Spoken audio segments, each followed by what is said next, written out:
Is it their eyes? Their fur? Or simply, their moves? No matter what it is, face it, they're irresistible. It's time to catch up with some of the freshest faces that we share our world with. From sunrise to sunset, be immersed in their lives.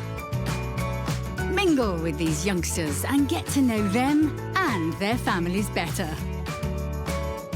Experience all the hustle and bustle of their daily routines, all while getting up close to these baby animals in our world.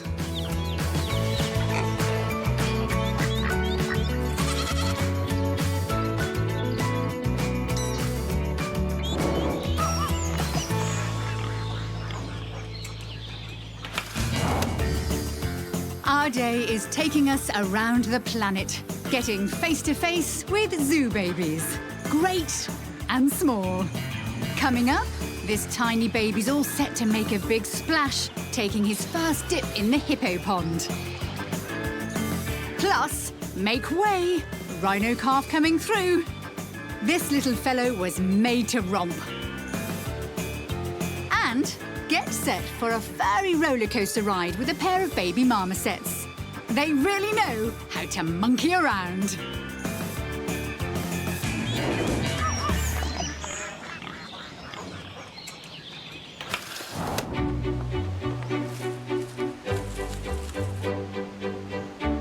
Our world is home to millions of animal species. One way to encounter a small sample of Earth's rich biodiversity is to visit a zoological park. Zoos have been part of civilized societies for thousands of years.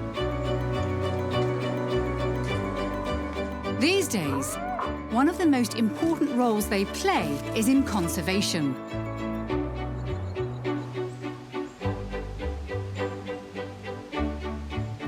This shift in focus not only better serves the animals in their care, but also their wild cousins.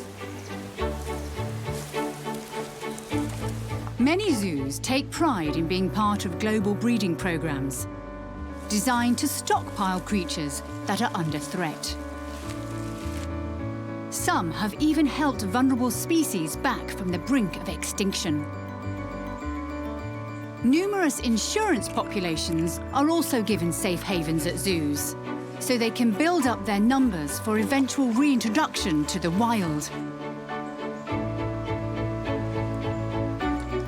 In these places, every birth is special. And with furry, scaly and feathery bundles arriving all the time, what better excuse is needed to spend time with more zoo babies?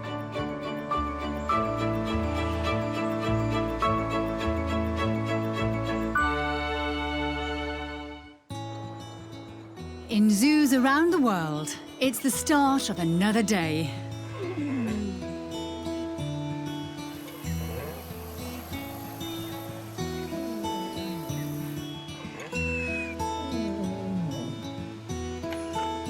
Who knows what's on the agenda for this tiger cub? Anything could happen. Its feline relatives are easing into the day more gently. Yawning is contagious, even in the animal kingdom. No one knows exactly why. A young tapir is getting a little more shut-eye while it can. But some don't have the choice and find themselves dragged into the day.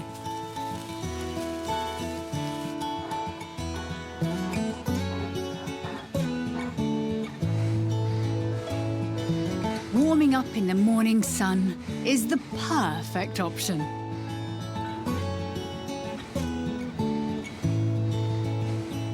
Some, like this baby squirrel monkey, are determined not to wake up, no matter how rough the piggyback ride gets. It's difficult to get up and around when there are warm, furry hugs to be had.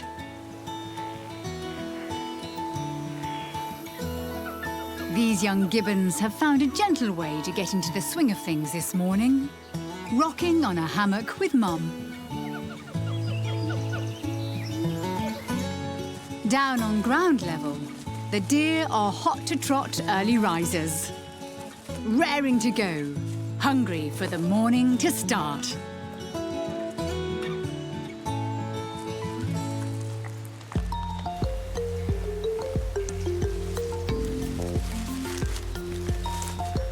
Finally, it's breakfast. They may not be the speediest residents, but these tortoises are well into their morning meal already. Sharing their greens, it's easy to see they're a close-knit family circle.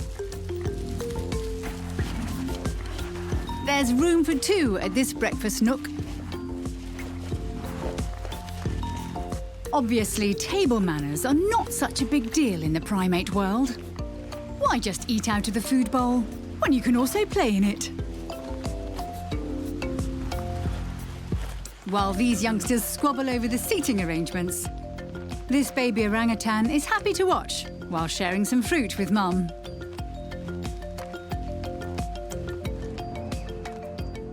Giraffes have no qualms about sticking their tongues out to get their fill. They can munch down about 30 kilos of food a day. The calves are just tall enough to peep into the feeding station. Those impressive lickers can get to be 50 centimetres long.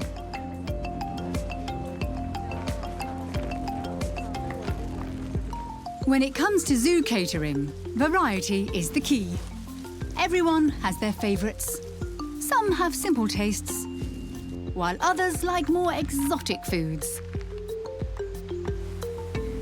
Peanuts are a great crunchy treat, but they can make you thirsty. An innovative cup for a drink, good to the last drop.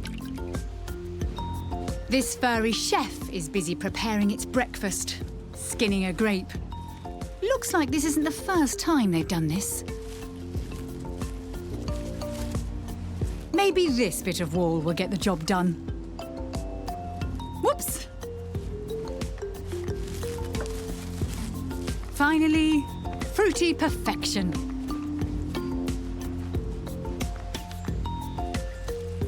Some choose to share. But in the baboon world, breakfast thievery is rife.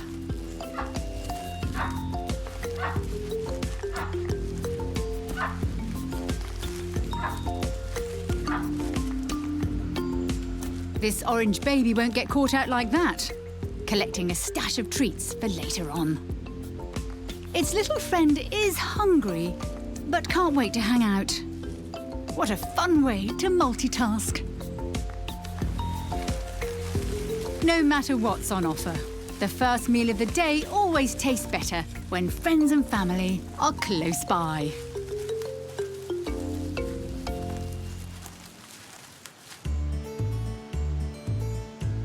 The morning is getting underway nicely. With full bellies, it's now time to fill some young minds. This giant anteater baby is being taught how to find its own food, putting its keen sense of smell to good use. Next, climbing practice. Surprisingly, anteaters are quite agile, able to scale termite mounds and trees to heights of 20 metres. Just not today, though. Elsewhere, some sloth bear cubs are also rising to this challenge. Even natural masters of climbing need to work on their skills. It's a big effort for a little bear. Made it! So has its classmate. Oops!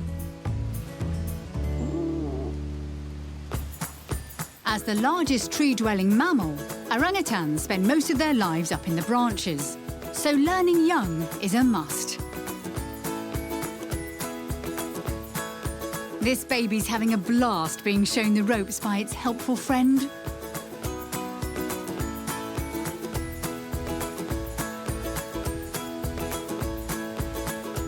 It's an orangutan tangle.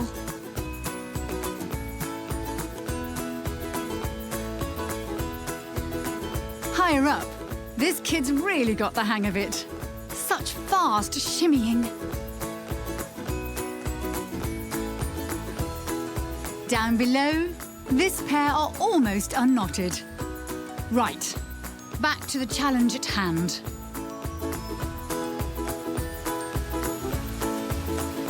They might be great apes, but they certainly know how to monkey around.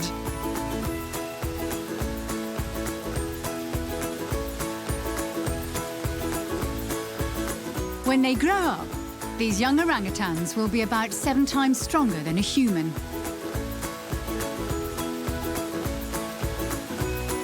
Learning from others is a great way to get the right moves. They don't become independent from their mothers until they are 5 years old, giving these orange acrobats plenty of time to master the art of climbing.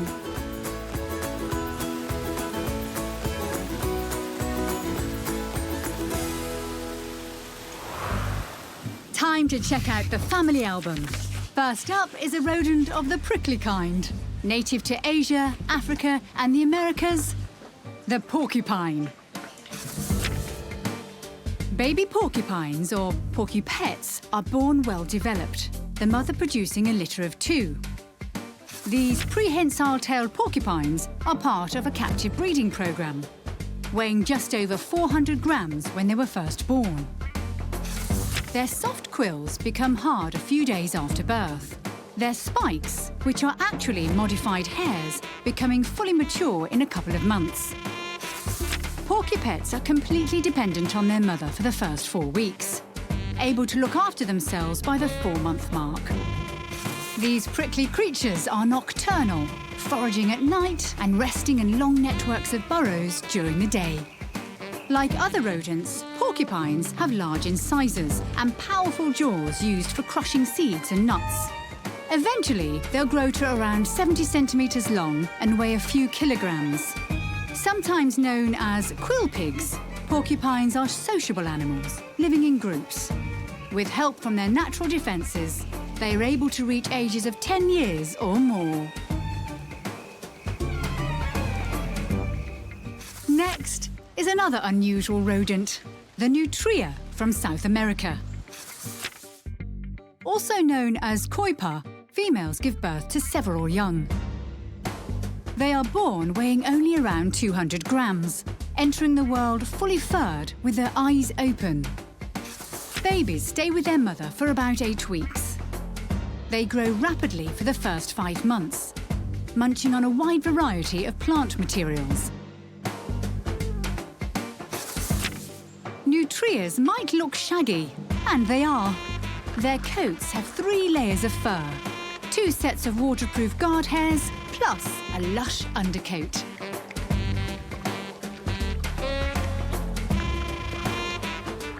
These rodents are never far from water. And, thanks to their webbed hind feet, they are strong swimmers. They can even dive underwater for 5 minutes or so.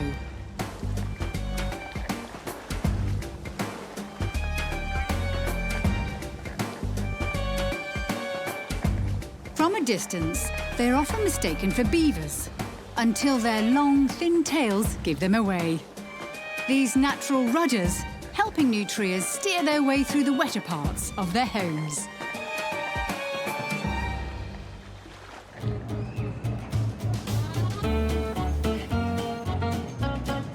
The morning is getting on, and some of the zoo babies are already in need of a clean. The fork of a tree makes a great wash stand for this tiger cub, while its mum gives it a rough facial with her raspy tongue. All done, and now Junior can get back to prowling practice. A baby orangutan is almost clean. It's just checking one last spot on its wrist. Nitpicking runs in this baboon family. The grown-ups are first to have the pest control treatment. Then, after a quick sunbathe, it's the baby's turn.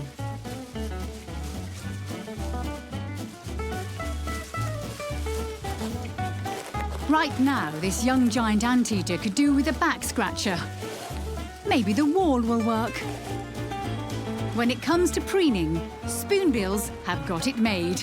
Their wide bills can really power through their feathers.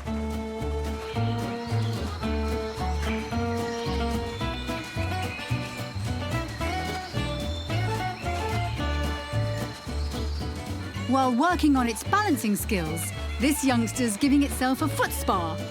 Well, sort of.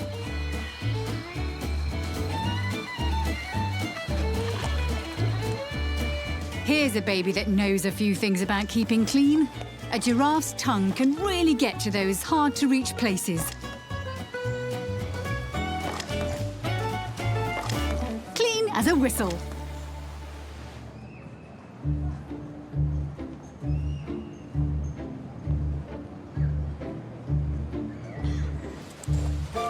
With bath time out of the way, let's join an unusual African baby on his way to a swimming lesson. At the grand age of 3 weeks, this is his first dip in the pygmy hippo pool. For a beginner, this little fellow looks like a natural. He's keeping Mum close by for reassurance. Time for a quick break on the shore. Once he's mastered the shallows, this calf will be able to venture into deeper waters. While pygmy hippos are aquatic creatures, they don't spend nearly as much time in the water as their larger cousins. This smaller species prefers to hang out in moist rainforests. But when threatened, this is where pygmy hippos rush for safety. So being confident in the water is an important life skill for these tiny babies to master. Watching him paddle around the pool, this little guy is off to a great start. Let's leave the hippo pond and spend some time with another group of African animals, baboons. There are 5 different species of these old-world monkeys, all of them having large, powerful bills and dog-like muzzles. Like other primates, baboons are very social creatures, living in large troops. During the day, the ladies and their babies hang around in small bands. Baby baboons are born with quite dark coats. They upgrade to adult fur when they're about 2 months old. The babies keep a tight grip on Mum for the first 2 weeks. Then, when they're strong enough, they start to explore and nibble on solids.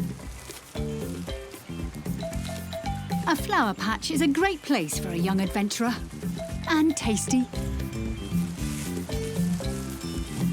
It's not unusual to see them riding around, clinging to their mother's belly. For the next 10 months, the youngsters are rarely more than a metre away from Mum's reach. Young females tend to stay with their mother, forming a strong lifelong bond. While the boys have to leave and make a good impression with another group.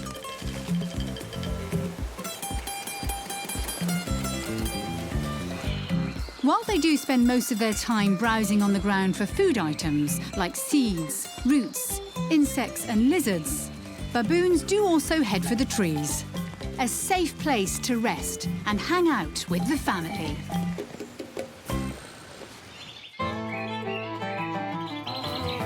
There are many ways zoo babies can enter the world. Some like to arrive via an egg, like these rare reptiles, Philippines crocodiles. After 3 months in an incubator, it's finally hatching time. You can hear them calling out.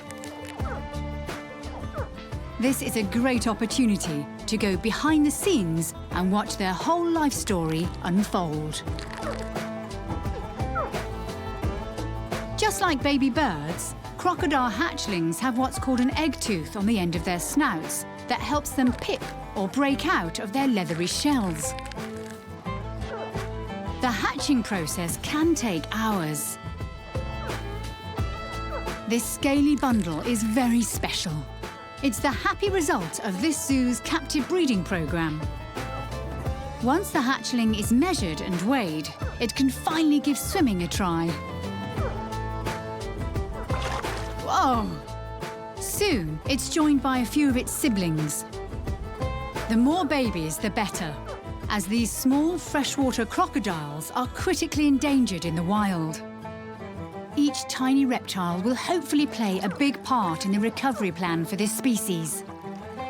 As they develop, their golden scales will darken. A Philippines crocodile is considered to be mature when it reaches a length of 150 centimetres. Until these precious babies can start families of their own, they'll be able to grow up here safely, under the dedicated care of their keepers.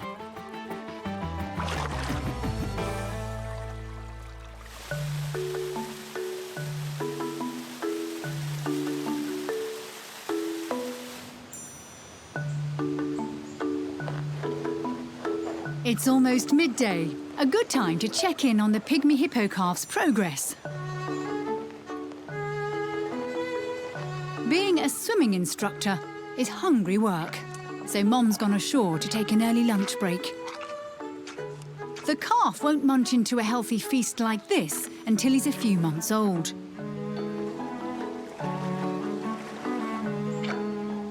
While his mum eats her fill, the baby waits for her in the shallows. Finally, she's making her way back into the pond. Hippos don't really swim as such. Instead, they sink and walk. When they're submerged, they can seal their ears and nostrils shut.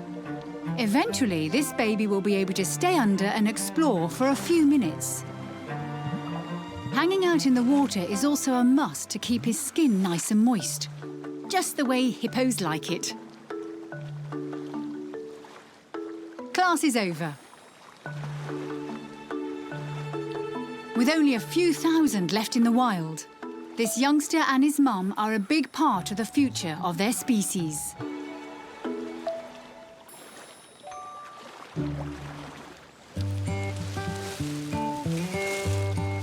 There's only so much fun you can cram into a morning. It's time for the zoo babies to have a rejuvenating snooze.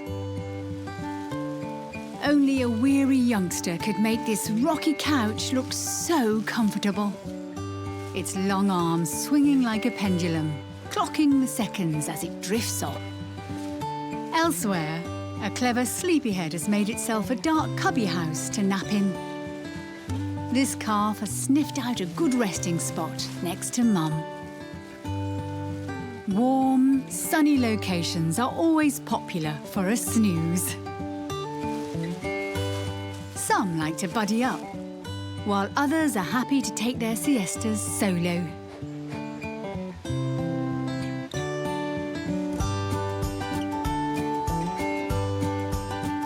Winding down is so much nicer when there's a soft, furry pillow on offer.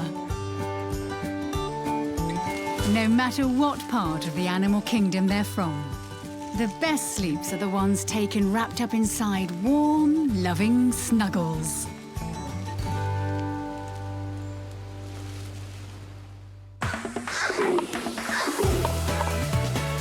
Hanging out in the afternoons is what zoo babies do best. This young shiffark is having a blast bouncing around, showing off its acrobatic skills. Mum's seen it all before, though. Even a cheeky tail pull can't get her to join in.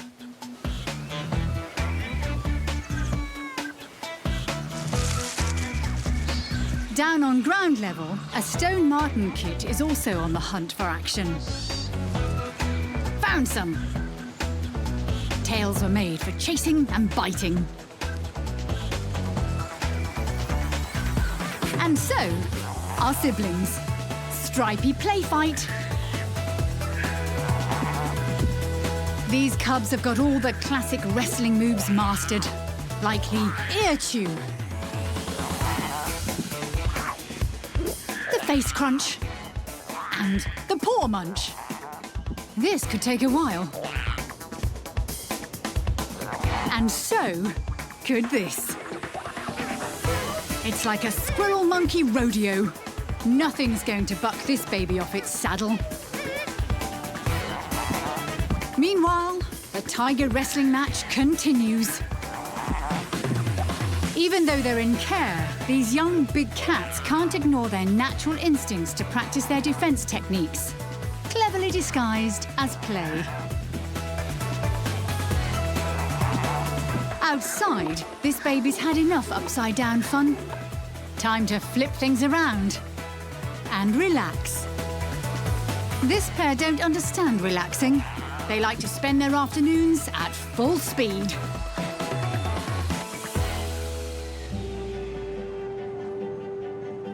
Zoos really are global villages.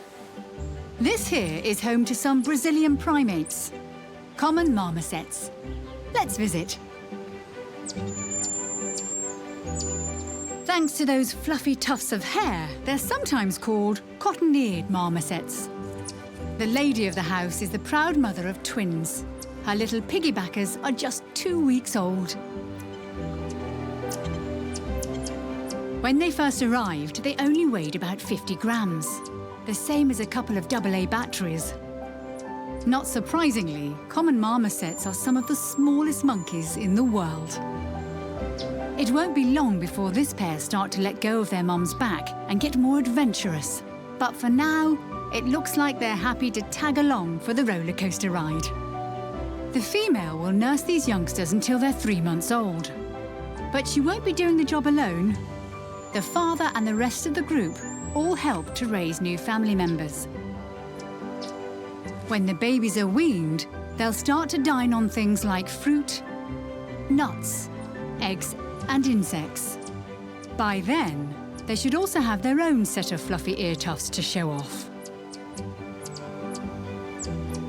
Next, let's meet an Australian baby with equally interesting ears. This is a Bilby Joey. This little lady is quite special. She's the first Bilby to be born at her sanctuary home in 3 years. Great news for their breeding program, as these marsupials are an endangered species. Now 5 months old, this little Joey is already showing the characteristic good looks of a mature Bilby. Large rabbit-like ears, long whiskers, and pointed nose. Despite being so young, she's already reached breeding age. So hopefully it won't be long before she hears the pitter-patter of her own babies, doing her bit to help her species bounce back.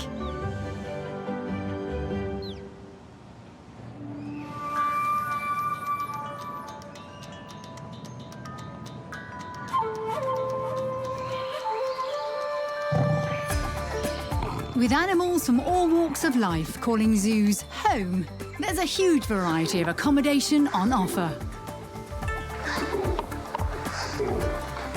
Speaking of huge, these extra tall inhabitants need their lodgings and feeding stations to have lofty ceilings, as mature giraffes can grow to be over 5.5 meters tall.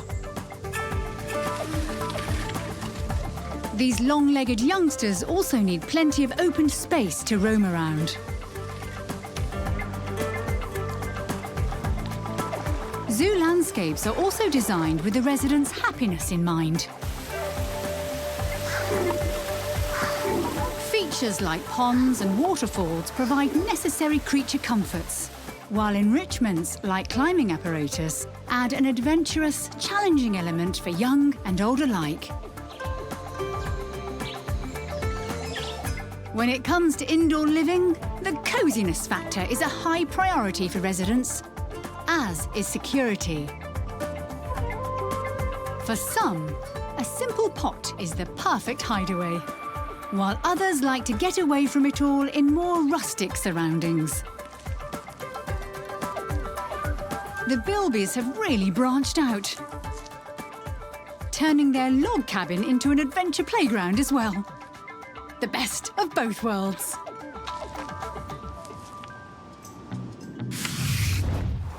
Time to check out the family album.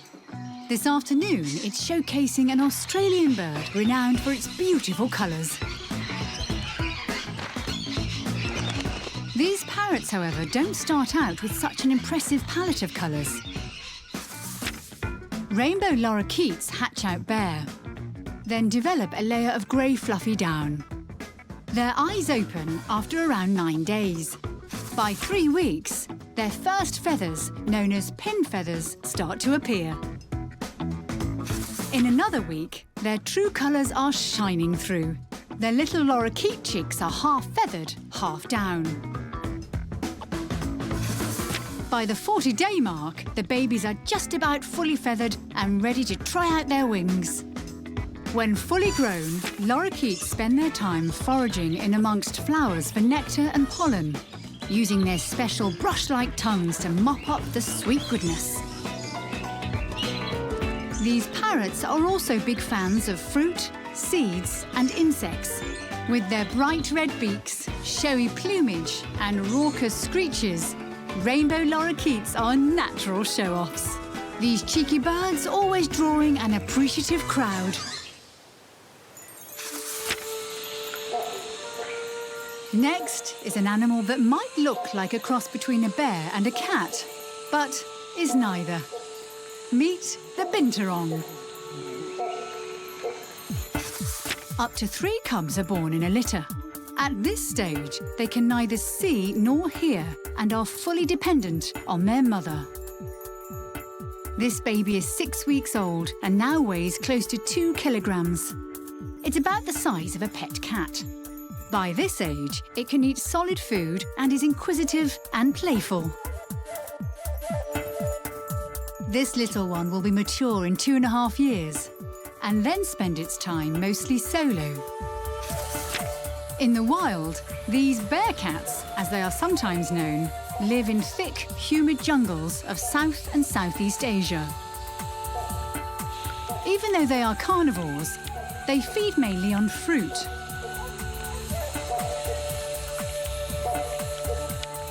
Their tails are as long as their bodies and are prehensile or grippy, just at the tip. When not feeding, they enjoy exploring their home.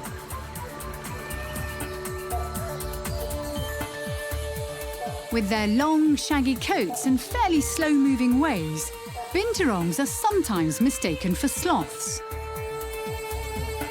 Apart from their whiskery good looks, binturongs have a strange claim to fame. They smell like popcorn.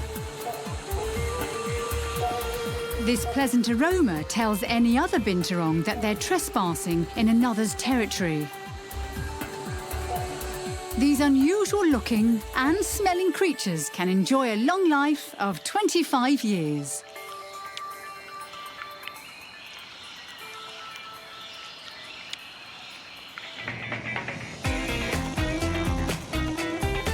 Part of the fun of visiting a zoo is the feeling that you're on a bit of a globetrot, visiting animals from different parts of the planet.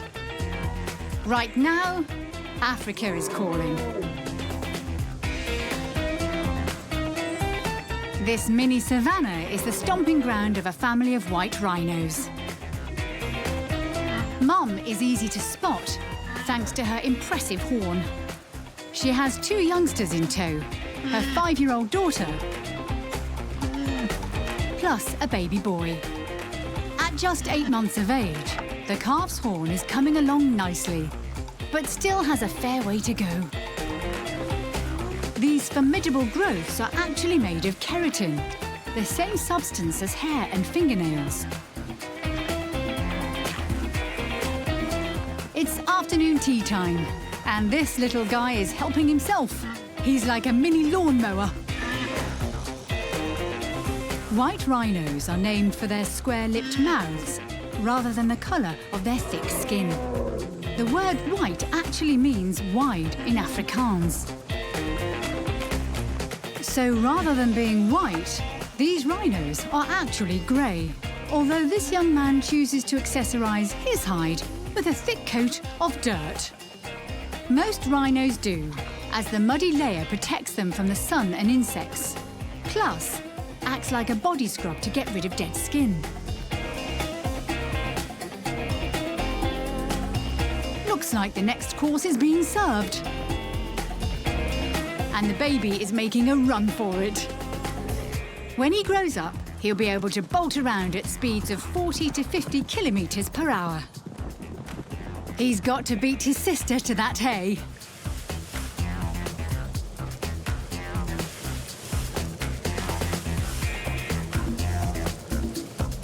With some fresh fuel in the tank, this baby's got energy to burn. Nothing like a few hot laps around this open plain home to work those growing legs.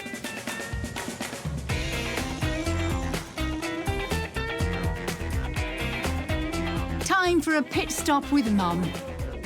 This young man will stick close by her until she has her next calf. So until then, he's enjoying plenty of love and attention.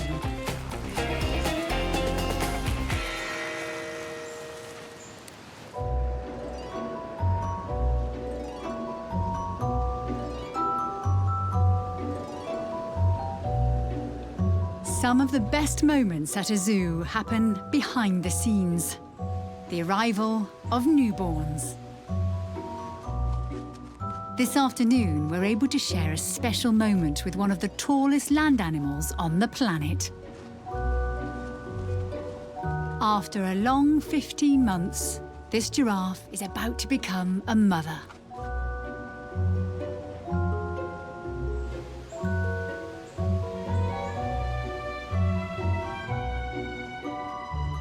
It's a happy landing for her calf. The long drop to the ground of nearly 1.5 meters hasn't hurt this little girl. Instead, it's actually helped the calf take her first breath. The mother's first job? To clean her big baby, which is already 2 meters tall and weighing around 50 kilograms. It won't be long before she joins the rest of the calves born here in their open plain home. Her birth, another success story for captive breeding programs around the world.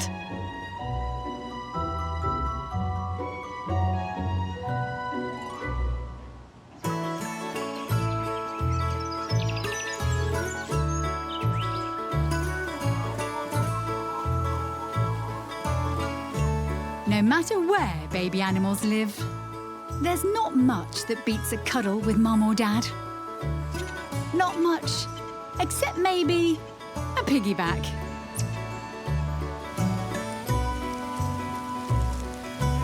Traditionally, this free ride is usually taken as the name suggests, on the parent's back. But some youngsters like to mix it up and hang on to the belly. Sitting on the back seat, this little one looks like a jockey. No need for a saddle when you've got a tail to hang on to. Whoops!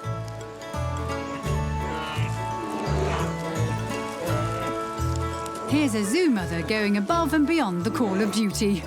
All aboard!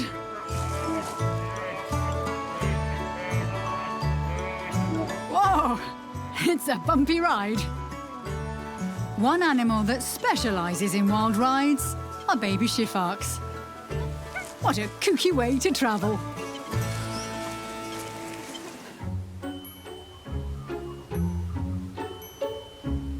Zoos play an important role in animal conservation, giving critically endangered species, like Sumatran tigers, a fighting chance. This zoo's dedication has paid off. Thanks to hidden cameras, we can see this proud mother's new cub taking his first steps outside the den. At birth, Sumatran tiger cubs weigh about 1 kilogram. Females can have up to 5 in a litter. So this little one is spoilt, having Mum all to himself. This stripy baby will feed solely on her milk for the first 2 months.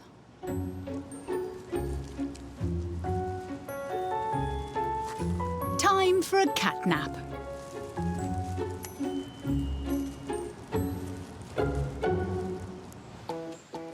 It won't be long before he can join this older pair for a romp around their playpen. No matter what part of the animal kingdom they belong to, Brothers and sisters always tussle. This one's given up the high ground in order to go exploring. Native to Indonesia, Sumatrans are the smallest tiger subspecies. And with only 400 to 500 left roaming their island home, these small cubs are a big part of the ongoing future of these special cats. Go forward a couple of months, and look how much this trio have grown. The babies join the bigger kittens in the tiger kindergarten, enjoying a roam and taking in the sights and smells of the wider world. As for the siblings, they're giving all the toys from the keeper's fun and games department a good workout. Leaves are amusing for a while, but spotty ears are far more appealing. The favourite today, however, is a brush. Nowhere is safe, not even up a tree.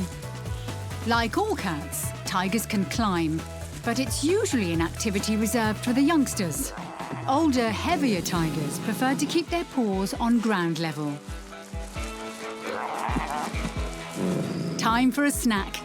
Playing is thirsty work. Milk bottles all round. Such busy lives for these special little ambassadors.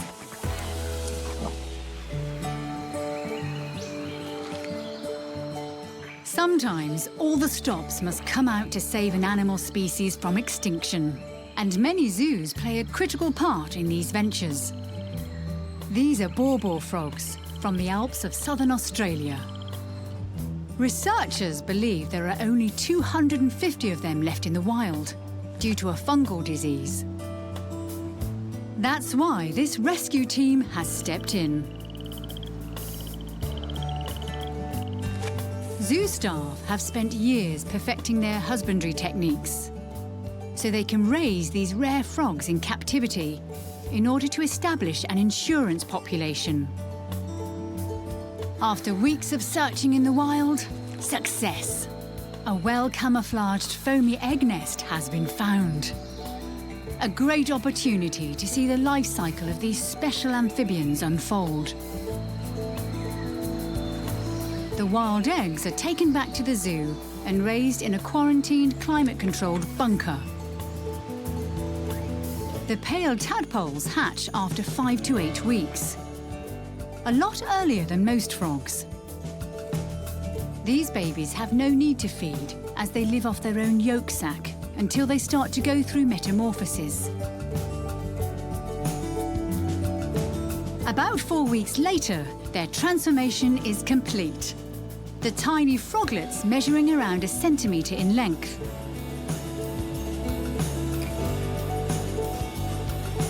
In this bawbaw bunker, keepers are looking forward to when their homegrown or zoo-grown frogs are mature enough to start breeding, so they can do their bit to try and bring their kind back from the brink of extinction.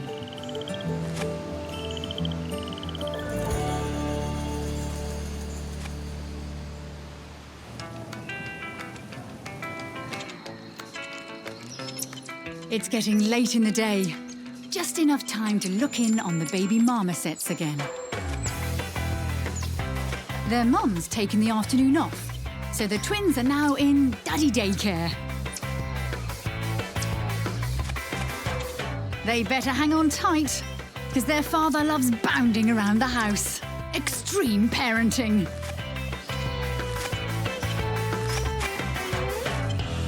It'll take 2 years for these infants to grow to full size. Then they will have a tail as long as their dad's. At 20 centimetres, it is much longer than their body. Marmosets are quite agile, able to leap distances close to 5 metres. The human equivalent would be to jump more than the length of an Olympic pool. Let's say goodbye to these impressive jumpers and have one final bound around with the Bilby Joey. Looks like she's having an early dinner with the rest of the family. Or should that be breakfast, as Bilbys are nocturnal?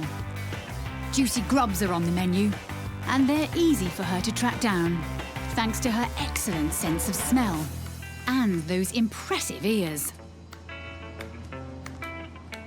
No need for this little lady to drink.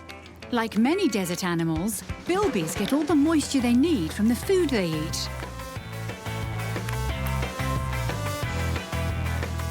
While bilbies do sometimes live alone, this furry gang look quite happy to hang out and enjoy a good munch together, safe and sound in their comfortable home.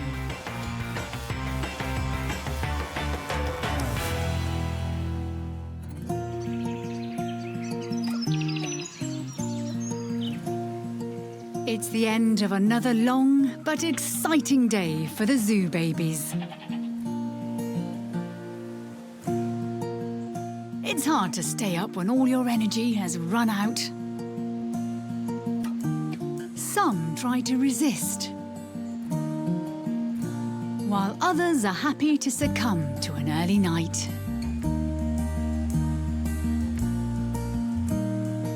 Enclosures are filled with comfy places to curl up. Everyone has their own favourite spot.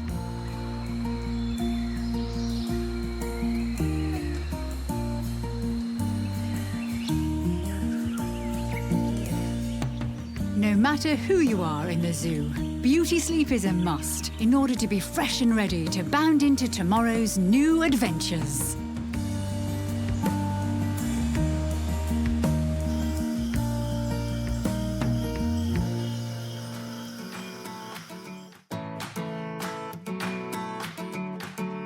Is it their eyes, their fur, or simply their moves? No matter what it is, face it, they're irresistible. It's time to catch up with some of the freshest faces that we share our world with. From sunrise to sunset, be immersed in their lives. Mingle with these youngsters and get to know them and their families better. Experience all the hustle and bustle of their daily routines, all while getting up close to these baby animals in our world.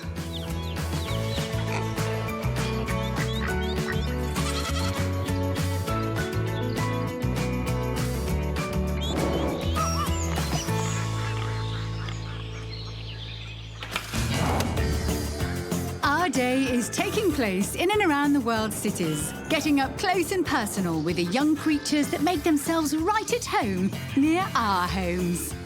Coming up, get set for plenty of action when a pair of raccoon kits turn this deck into a wrestling arena. Whoops!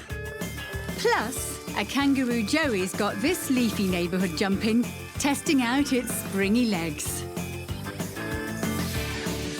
And join these precious little bundles for a sleepover. Fruit Bat Slumber Party.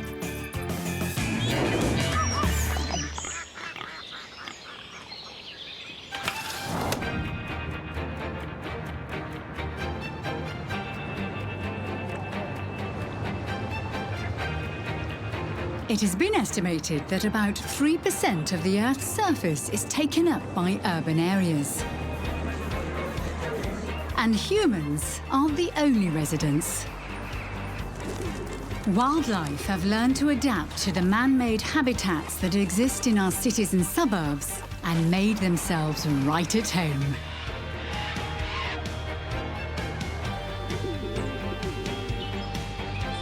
Skyscrapers become substitute mountains and cliffs. Roads become paths. Balcony rails create roosting spots. Ceilings are now hunting grounds.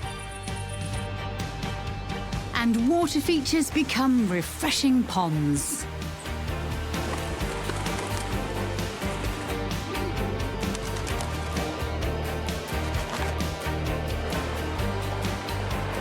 Some animals are classed by ecologists as urban exploiters, creatures that are able to take full advantage of living so closely to humans.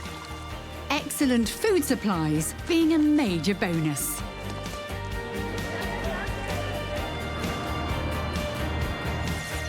There are also the urban adapters. Animals that are able to share our cityscapes. No perks required.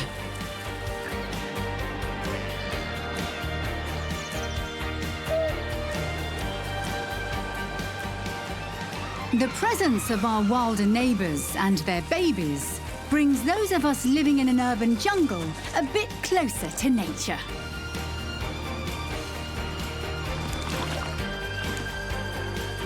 Time to explore this world within ours and meet some of its captivating young inhabitants.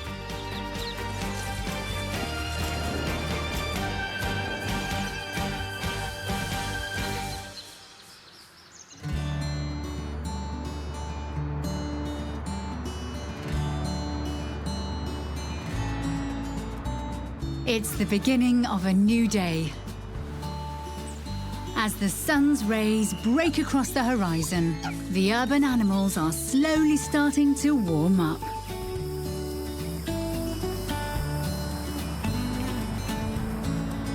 Being in the habit of sleeping for close to 20 hours a day, it's hard for koalas, young or old, to make an effort in the morning. But this Mum and Joey are on the move, searching for the perfect place to hang out for the day. In another part of the world, a raccoon is getting a different perspective on things from its tree bed. While mostly nocturnal, it's not unusual to see youngsters like this out and about during the day.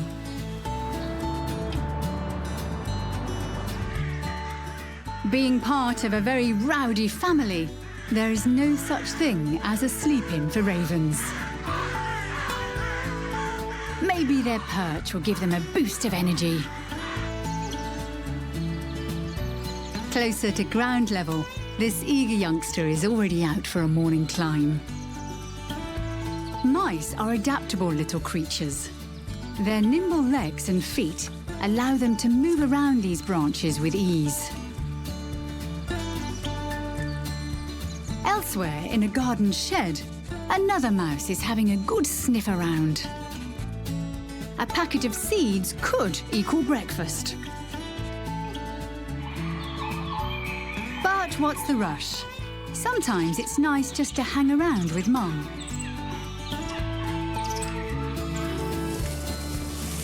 This Joey is building up an appetite, untangling its legs from its furry bedroom. It'll hang around in this pouch until it's 8 months old.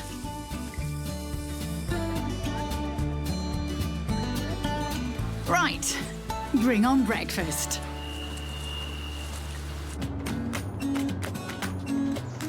With so many different creatures living in urban environments, the first meal of the day can take on many forms. Koalas are big fans of eucalyptus leaves. And although they fulfill a koala's diet, they are extremely poisonous to the majority of animals. But pose no problems for this koala Joey, thanks to its adaptive digestive system.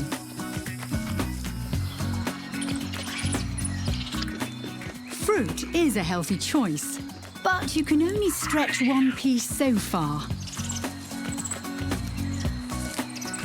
So, to keep the peace, this young capuchin is branching out in search of other taste sensations. But not just any leaf will do. This baby is a bit of a gourmet. This one is deemed perfect. Down on a grassy plain, the bottoms-up technique seems to be working for this hungry moose calf.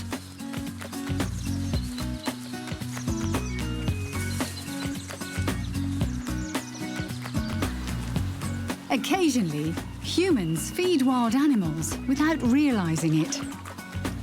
Rodents are especially well-versed in sneaking a quick treat. What's a few small bites between neighbours?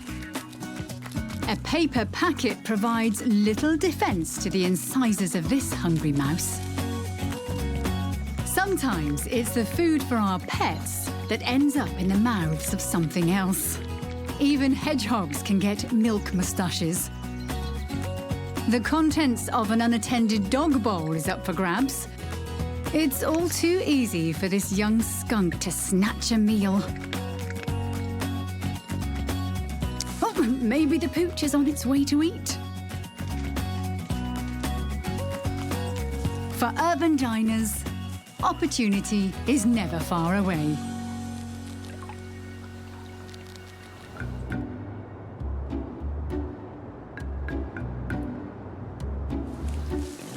With breakfast out of the way, the urban baby animals are ready for some fun.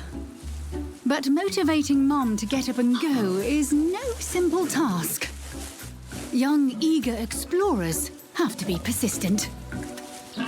Sometimes, being pushy can pay off.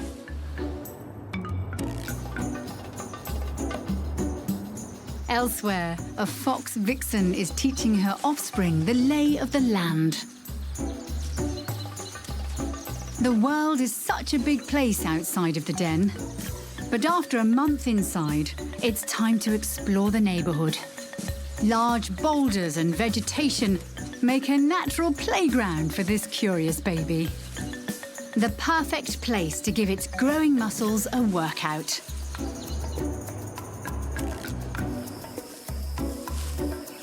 In an orchard, a mother cougar is on the prowl, playing a game of hide-and-seek with her cub. With so many new sights and smells to take in, it's a big adventure for this little kitten. Cougar cubs have bright blue eyes until they're about 18 months old, when their irises turn the same greenish yellow as the adult's eyes. The long grass turns this place into a bit of a jungle. Nothing this explorer can't handle. At this stage, young cougars have striped and spotted coats for camouflage, making this game even more of a challenge for Mom. But with her highly developed senses, she won't be looking for too long.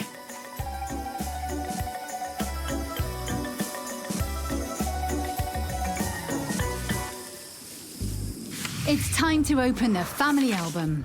First are some birds known for their distinctive black and white feathers, unique call, and fiercely protective parental instincts. Australian magpies. After building a nest of twigs and small branches, the female will usually lay half a dozen or so eggs. Incubation lasts about 3 weeks, then the chicks hatch. Some magpies can be highly defensive of their territory during breeding season, and they won't hesitate to aggressively swoop at other animals or humans that stray too close.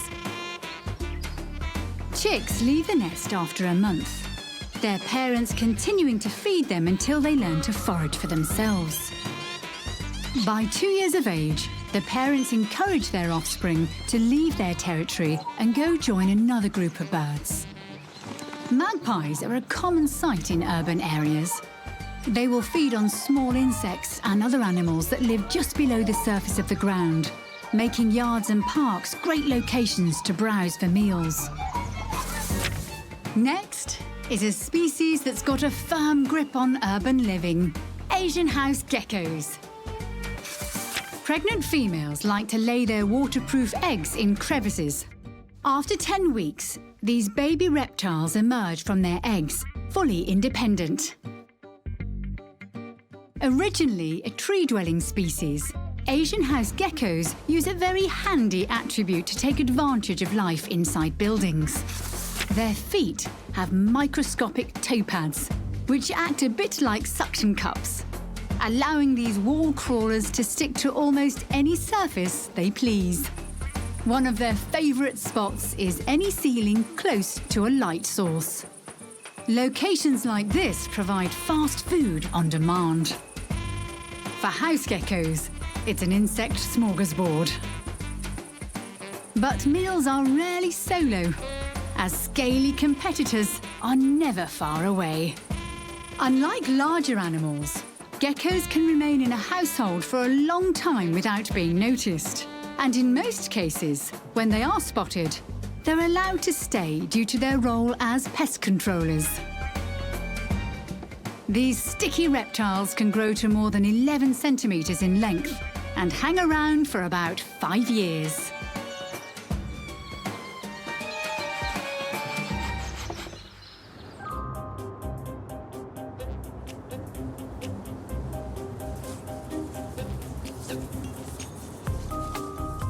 Just as humans have to bathe and groom themselves, so too do our wild neighbours.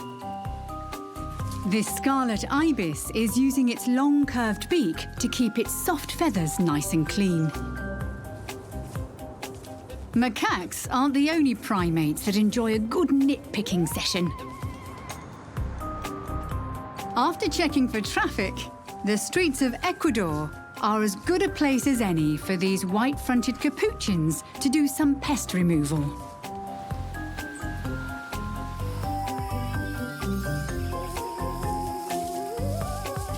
Grey kangaroo joeys give hugs while they get their morning spruce. There's no escape from bath time in the pouch. Up in the trees, keeping clean is a team sport for lorikeets. What a caring, sharing bunch. Rainbow lorikeets have all the grooming bases covered, being able to preen with their tongues, beaks, and feet. While some birds are content with just a dry cleaning service, others prefer to literally splash out. A garden pond is just the right size for this starling to shake its tail feathers. And the rest as well. A good session in a bird bath is a refreshing way to clean their skin and dislodge any parasites.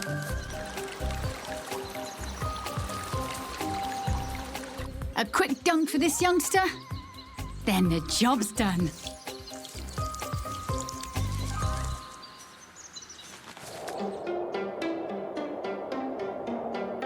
Speaking of bath time, in the mountains of northern Japan, there is a special place which is like a natural day spa for the local population of snow monkeys. These hot springs were originally built by humans, for humans. But these smart primates figured out they could escape the sub-zero conditions and enjoy a warm soak in these thermal pools as well. These volcanic springs are the ultimate place for these macaques to hang out. They have a strong troop structure led by females. Mothers look after their babies very carefully, carrying them on their stomachs, or in this case, on their backs, until they're a year old. Males also do their share of looking after young ones by grooming them and protecting them. This independent youngster's doing a great job picking out any fleas or insects its fingers discover. Within the troop, there is a strict social hierarchy, and a lot of time is devoted to maintaining ranks. What better place to while away a chilly morning? Let's leave the snow and head for a warmer neighborhood. Living in green, leafy locations makes many urbanites feel closer to nature. And in most cases, they couldn't be closer to the truth. Trees providing homes to a wide variety of creatures. This tall cluster is like a series of natural apartments for a colony of bats. These are flying foxes, some of the largest bats in the world. Living in built-up areas means there are dangers for these flying mammals, like barbed wire and power lines, so many young ones are orphaned. Thankfully, there are wildlife carers who become foster parents for these leathery-winged babies. In the wild, these babies would be carried on their mother's tummy for the first 4 weeks of life, even when she is flying. Flying fox pups are like human babies. They need lots of care and affection. To keep them snug, tiny babies are wrapped up tight and warm. Being highly social animals, they like to be around other babies.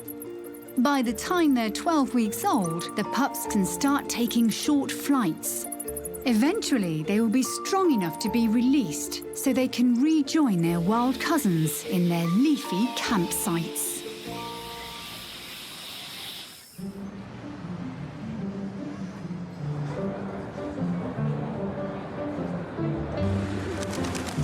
When it comes to urban wildlife, there couldn't be a more typical city dweller than the ubiquitous pigeon. In New York City alone, their population is thought to be well above the 1 million mark. Pigeons have lived with us for thousands of years. Archaeologists have found the first images of pigeons dating back to at least 3000 BC in what was Mesopotamia. Let's take some time out this morning to look at the whole life cycle of these extremely familiar birds.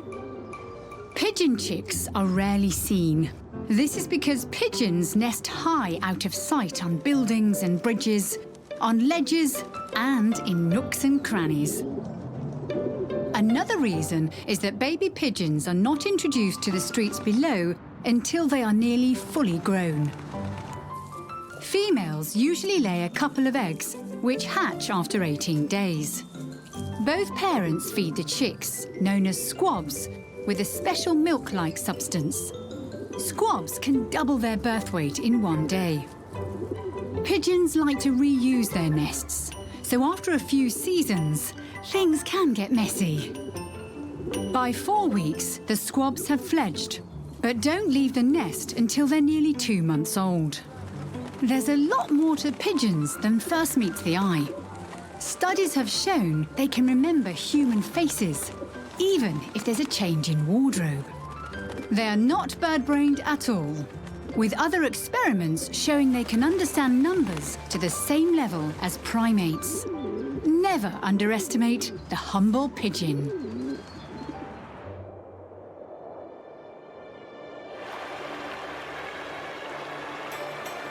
Time to head back to Japan and see how the morning is going for these pampered monkeys.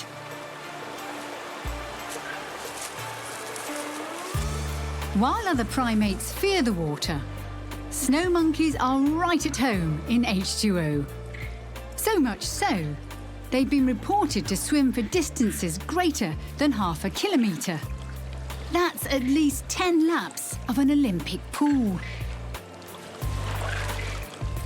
After hours in the hot water, which can reach up to 50 degrees Celsius, looks like the troop are hungry for lunch. Out on the banks foraging under the snow, searching for twigs, bark, insects, even small mammals. This area is known as Hell's Valley and is covered in snow for about a third of the year. So the monkey's long, thick fur keeps them warm. It doesn't take the babies long to learn that huddling is a great way to beat the freezing conditions. They can, in fact, increase their body temperature by 5 degrees just by staying close and cuddling. A cozy way to wrap up a busy morning.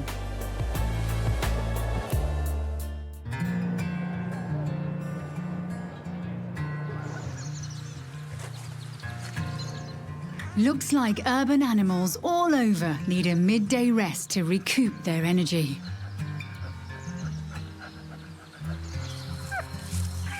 Every creature has their own special napping style. For instance, these young capuchins are flat out branch hugging.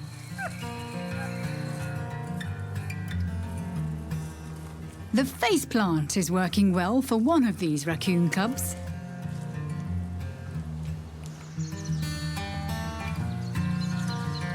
A baby boar is trying out the snuffle, then snooze technique.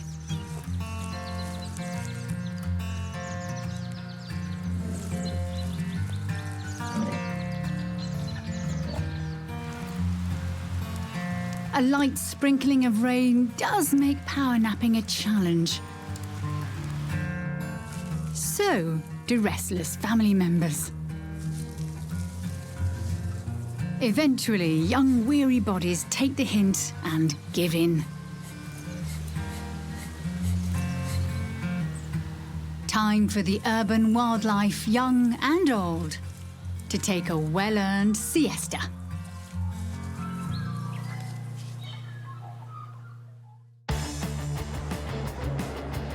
Cities are always buzzing with energy, and the baby animals that live in and around town certainly know how to get things jumping. A pair of cheeky capuchins can't think of a better way to kick off the afternoon than with a friendly skirmish.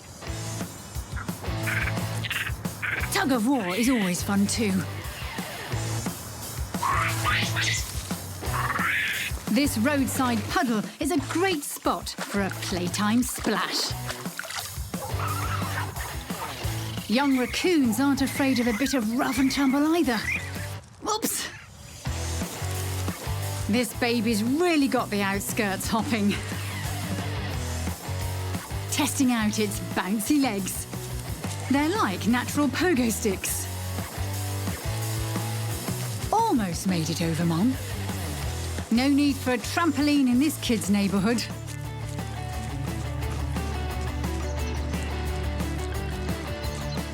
Elsewhere, some fox pups have emerged from their den to catch some sun and each other's tails. This youngster doesn't seem to mind its sibling chewing on its tail at all. Some baby animals love to play with their parents, and they won't accept no for an answer. Cheeky capuchin backpacks don't come off easy in this tree.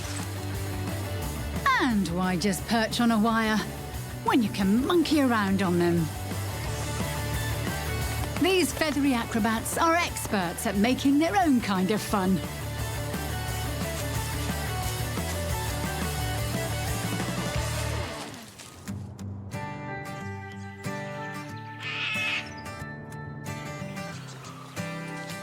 In this leafy community full of eucalyptus trees, the wilder residents are some of the world's favourite marsupials, koalas. As suburbs expand, koalas have to share their bushland territory with people. For koalas, trees are not only their home, but also their pantry and their shelter. They spend most of their lives high in the branches, rarely venturing to the ground. But when they do, they sometimes get into trouble. This injured youngster has fortunately been rescued and is on its way to recover with this wildlife carer. It seems to have taken to life in a house, substituting trees for people and furniture. While it's rehabilitating, it's getting a good workout, exploring its new environment.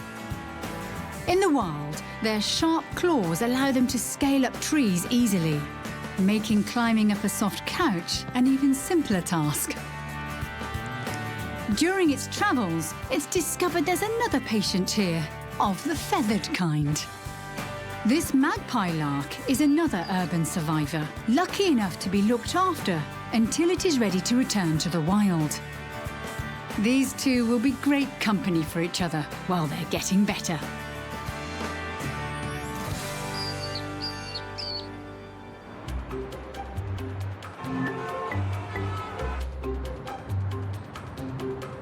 When it comes to real estate, urban areas are full of choices for the wilder residents. Some like more traditional homes, the make-it-yourself kind, while others are happy to set up house in pre-made dwellings.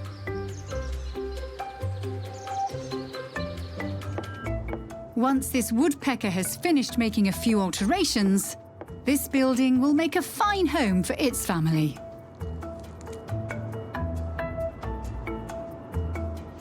While the excitement of inner-city living is appealing, some urbanites enjoy living on the outskirts, where they can enjoy the best of both worlds. Here, they can create spacious digs with plenty of room for the youngsters to play, while still having easy access to the conveniences of town life, such as steady food supplies. You never know when you need to quickly run out for a snack. Suburbia creates a happy medium, especially for growing families. Gardens providing excellent places for residents to rest both above and below ground. Many feathery residents do, however, crave the high life, and humans give them a strong foundation to build on, or under. The eaves of houses and apartment buildings are perfect locations to build their humble, muddy homes. Knowing they have a strong, sturdy roof over their heads means they can concentrate on other household duties, like keeping little hungry mouths well fed. Cities really are melting pots, bringing creatures from all walks of life together, making one big urban family.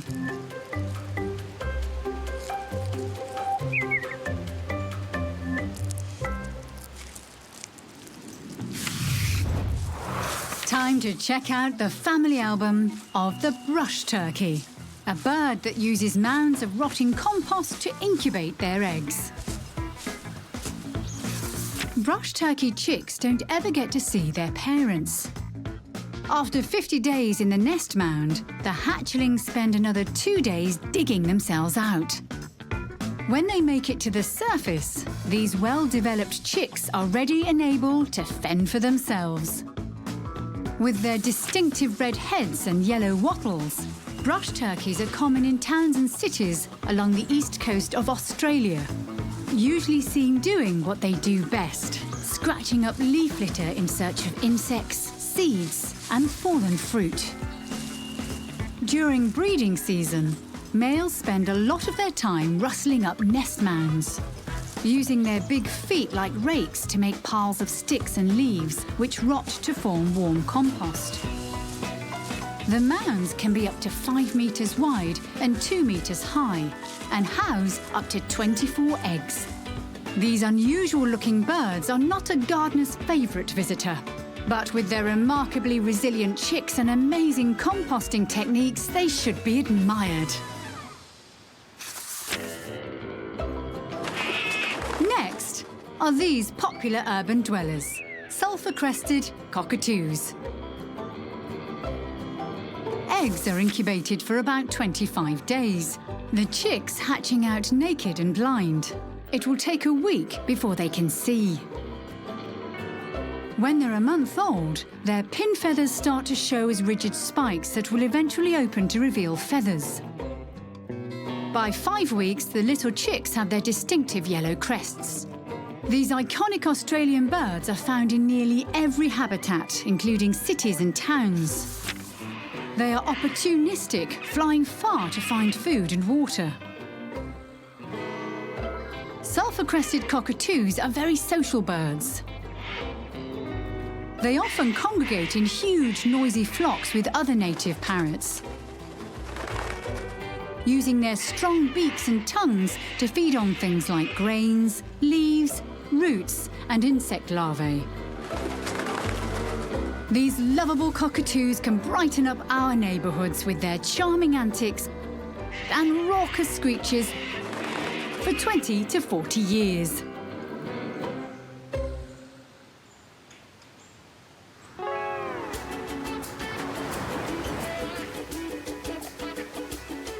Living by the beach is considered a luxury by many people. Part of the appeal? Having an aquatic playground right on your doorstep. Quite often, Seaside communities share their sandy doorsteps with a wide variety of marine creatures, including large animals like Galapagos sea lions. Humans aren't the only ones who enjoy a bit of sunbathing. Resident colonies of these marine mammals are often seen lounging around on the sand, snoozing on docks, or anywhere else that takes their fancy.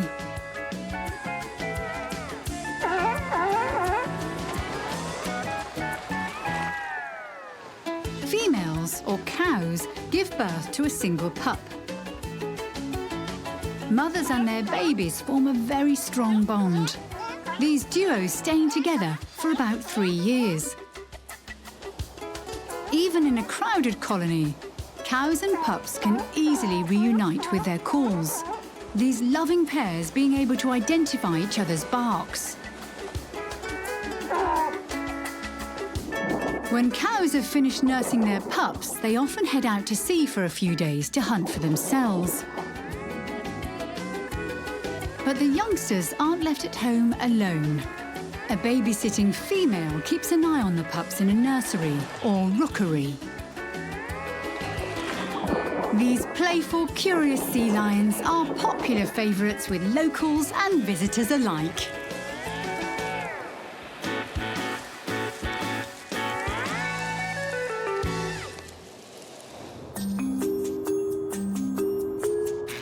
With human populations ever increasing their spread, urban regions are mingling with the wild in more and more places. With their long migrations, covering up to 5,000 kilometres per year, reindeer often roam close to human settlements. Every year, they return to the same calving grounds where most babies are born within the same 2-week period. Watch as a newborn calf takes its first steps this afternoon. Reindeer, also known as caribou, are born well developed, weighing just over 6 kilograms and can suckle within minutes of their birth. Oops! They can follow their mother within several hours of entering the world, and at just a day old, they can outrun a human. For the first month, it will be a pure milk diet for this little one. Then it will start on grass. Looks like some of the herd have radio collars on, helping researchers better understand their wild ways. Speaking of wild, these free spirits are having a great romp together, giving their growing legs a good workout.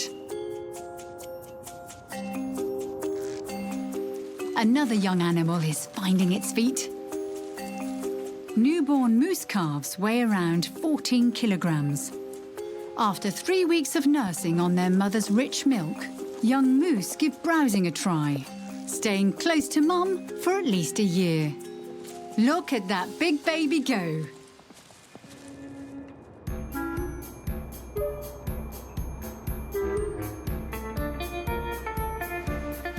It pays for animals living in urban areas to keep a low profile and stay out of sight. Camouflage is an important feature to avoid detection for creatures large and small. Being the exact colour of the fallen leaves helps this little mouse be almost invisible.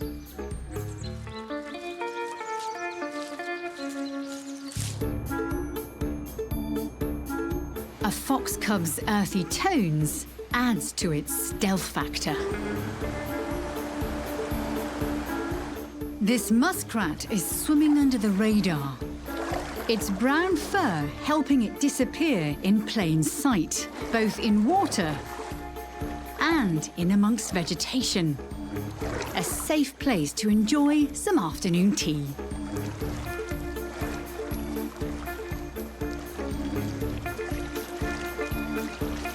High up in the trees, a bird of prey uses the same trick, trying to blend into the surroundings.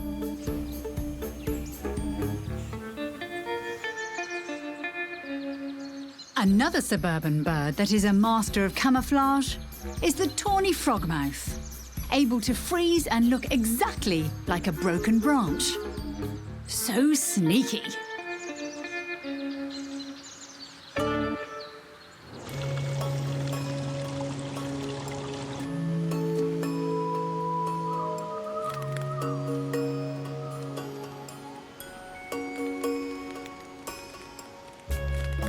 One of the more delicate members of the animal kingdom commonly seen flitting through our gardens and parks are butterflies. These colourful insects happily float through busy neighbourhoods in search of food, a partner, or a quiet place to lay their eggs. Butterfly eggs come in many shapes and sizes, depending on the species. In most cases, eggs are laid on a host plant with leaves that are suitable for her future caterpillars to munch on.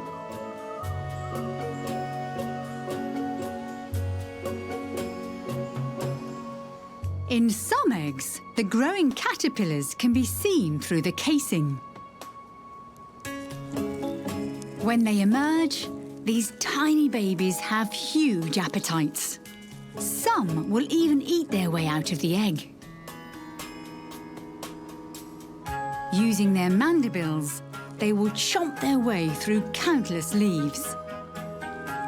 For caterpillars, getting enough energy for their upcoming transformation is their #1 priority. As they grow, caterpillars will shed their skin, eventually entering the pupa stage. By hardening their bodies, the caterpillars form a chrysalis. There's not much to see from the outside, but within, a magnificent transformation known as metamorphosis has taken place. When complete, the emergence of a newly formed butterfly is a truly special moment. Blood pumping throughout their delicate bodies expands their wings.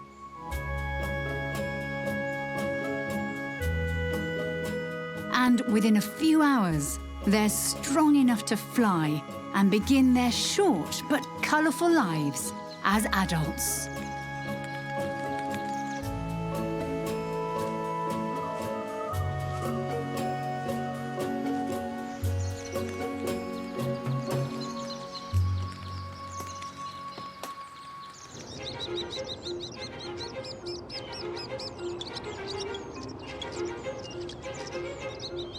Afternoons are a great time to catch these feathery show-offs in action. Starlings.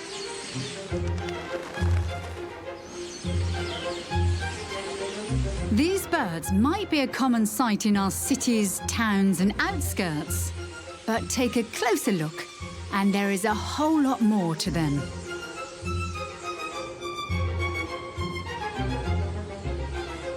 A flock of starlings is known as a murmuration, and when in flight, they really know how to put on a show.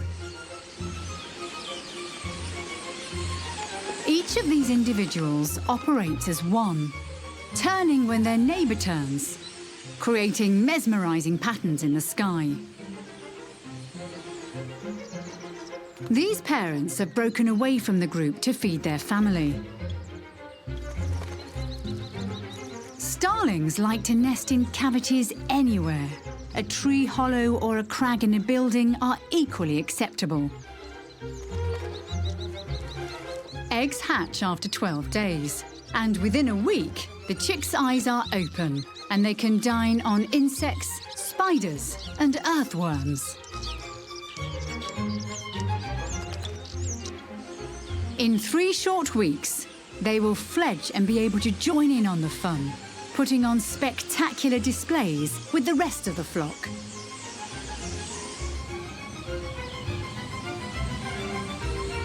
While we might enjoy seeing these birds wheeling around in the sky, there is one disadvantage to sharing our cities with them. These creative little artists really know how to leave their mark.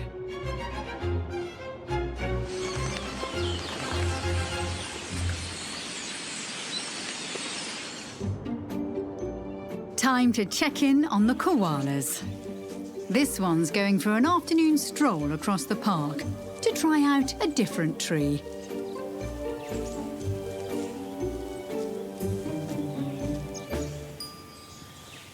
In another leafy neighbourhood, this Joey's on a different kind of adventure, exploring the world from the safety of Mum's back. Like other marsupials, it started life as a tiny jelly bean-like baby, weighing just half a gram. As newborns, Joeys can't see or hear,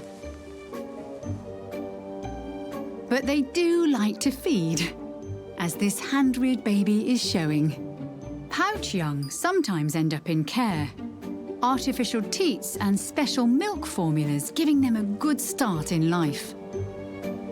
After 6 months, the babies have developed enough to be out and about. This youngster's learning the finer details about leaf chewing. This beginner will eventually munch through about half a kilogram of eucalyptus leaves per day, just like its mum. Their diet doesn't give them huge amounts of energy though, so sleeping is always on their agenda. And so is snuggling.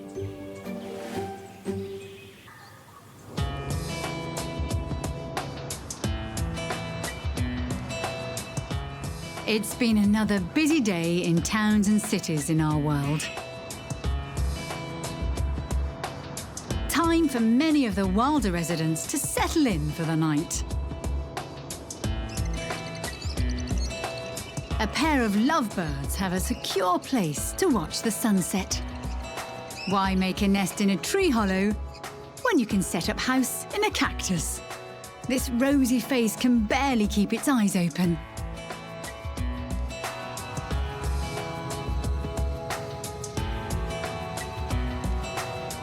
Neither can these babies. Such big yawns for such small pups. Their carer has bundled them up nice and warm.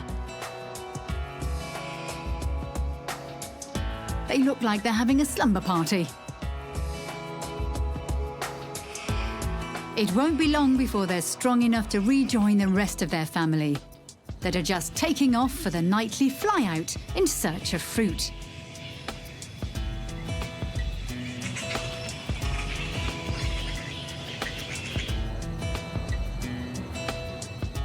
The dusky sky has become a stage for the starlings to put on their last swirling aerial displays before heading off to their roosting sites.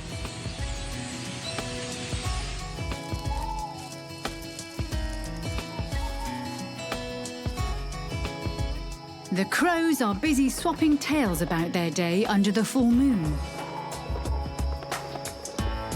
With the lights of the city getting brighter, it's time to say goodnight to the urban animals we share our world with.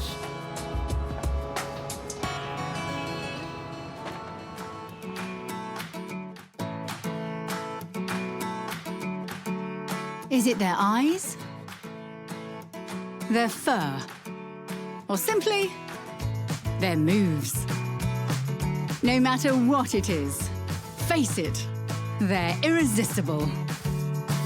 It's time to catch up with some of the freshest faces that we share our world with. From sunrise to sunset, be immersed in their lives. Mingle with these youngsters and get to know them and their families better. Experience all the hustle and bustle of their daily routines, all while getting up close to these baby animals in our world.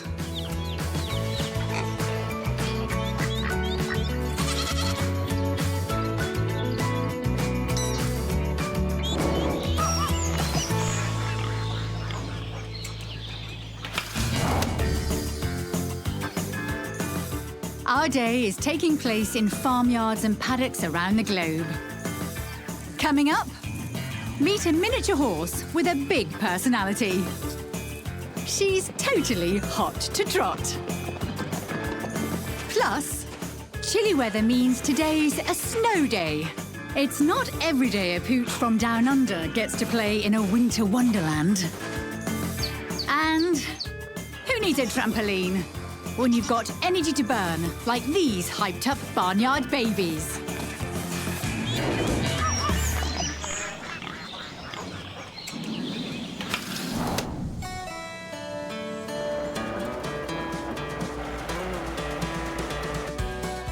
The first animals most of us learn about as children are often found on the farms of the world. Humans have been farming for over 10,000 years, and in that time, a multitude of species have been domesticated. While wolves may have been the first animals to form strong bonds with us, it was the sheep, cattle, pigs, and goats that kicked off the robust beginnings of Team Farm. More animals were added to the mix as farming practices continued to develop and advance around the globe.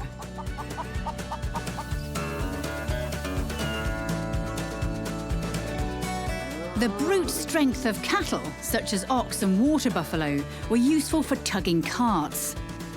But the addition of horses and ponies gave us the opportunity to move faster than we ever had before.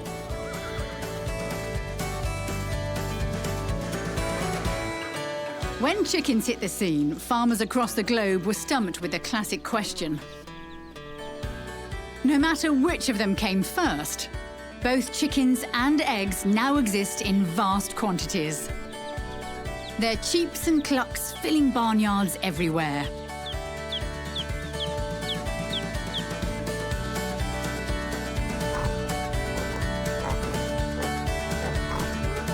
Perhaps the only things more popular than farm animals are their adorable offspring. So let's open the gates and explore the lives of more farm babies.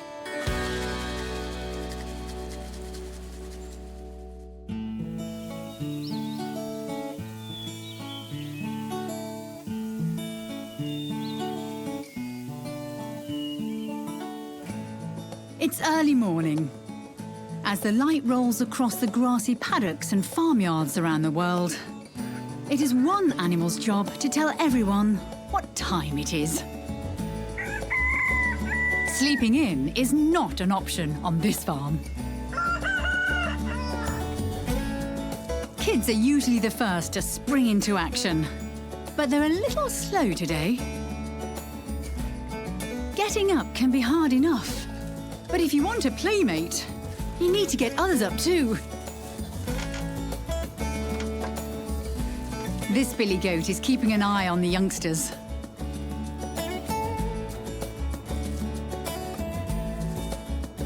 But some days, the dads just want 5 more minutes of peace. There's a rule around here. The first out of the gate is the first to the feeding trough. Naturally, this leads to some congestion during peak hour. A good trick is to bypass the traffic and look for a shortcut. There is one snag. Just make sure you can fit.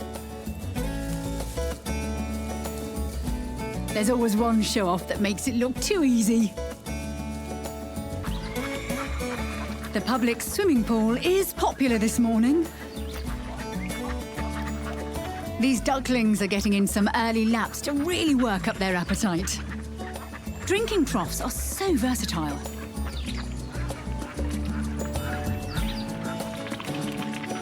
It looks like the chickens arrived a tad too late for this pool party. Grass is on the ducks' breakfast menu.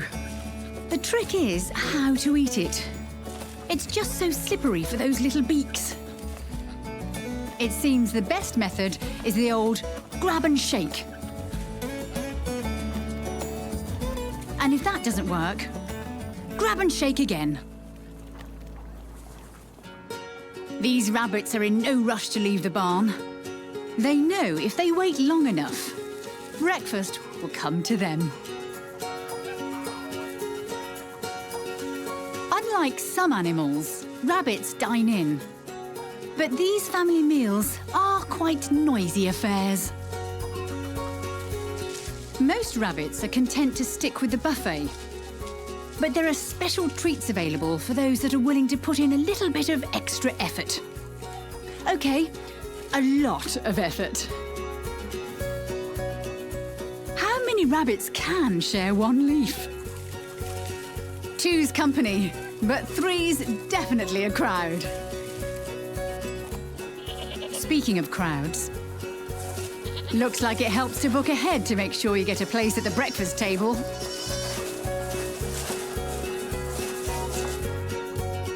If there was a competition for the biggest appetite on the farm, calves would be the top contenders.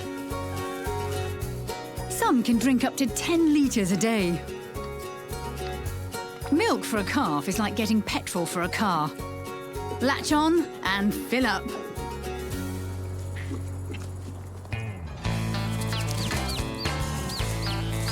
Chickens are very curious by nature. This little chick is more interested in testing out this swing than eating its breakfast. Or perhaps it wants the best of both worlds.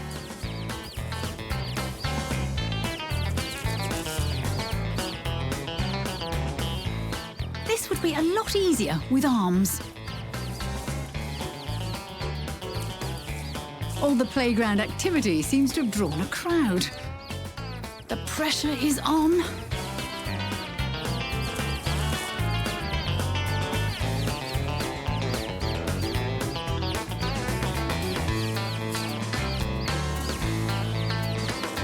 Whoops. Success. Well, almost.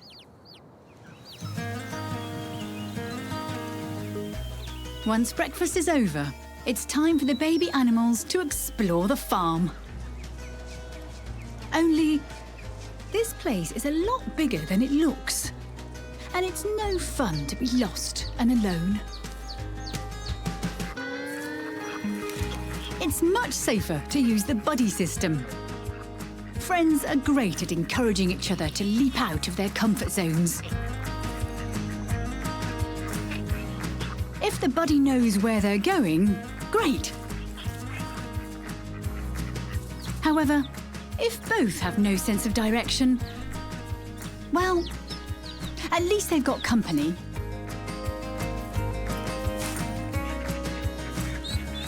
Sometimes it's easier to find a larger group and follow the leader.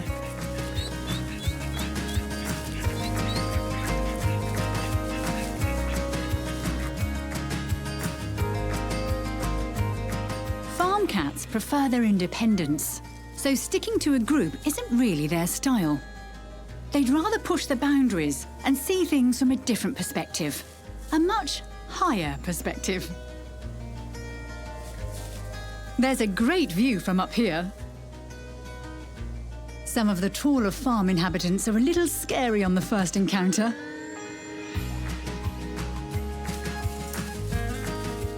Exploration is certainly encouraged here, but those that stray too far might get brought back by the scruff of the neck. A kitten's walk of shame. Just like kittens, kids love to test their balancing skills. And on a farm, there are challenges everywhere. To a human, these are old rusty barrels. But to a baby goat, this is an adventure playground. Being some of the best climbers in the animal world, it's a fun way for the kids to get a bit of practice in. Those little hooves look like drumsticks, tapping out a beat as it jumps around. It's not hard to tell when a goat is proud of itself. Just keep an eye out for the celebratory jumps.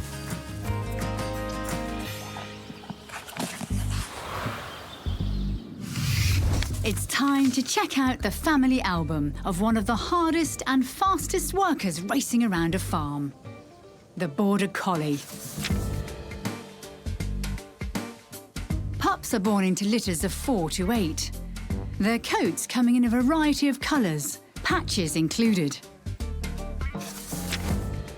Just like human babies, Border Collie pups are like furry sponges, absorbing an enormous amount of their world from a very young age. This particular breed is so smart, many believe they are the most intelligent dogs in the world.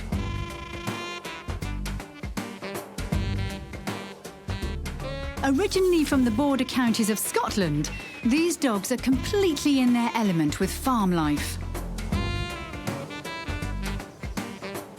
Border Collies have been used to work livestock on properties for about 350 years, and they love having a job to do. Need to round up the sheep? No problem. Border Collies are expert herders. In fact, they're not only good at it, they love to do it. So remember, if you have a job that needs to get done, call a Border Collie. Good catch.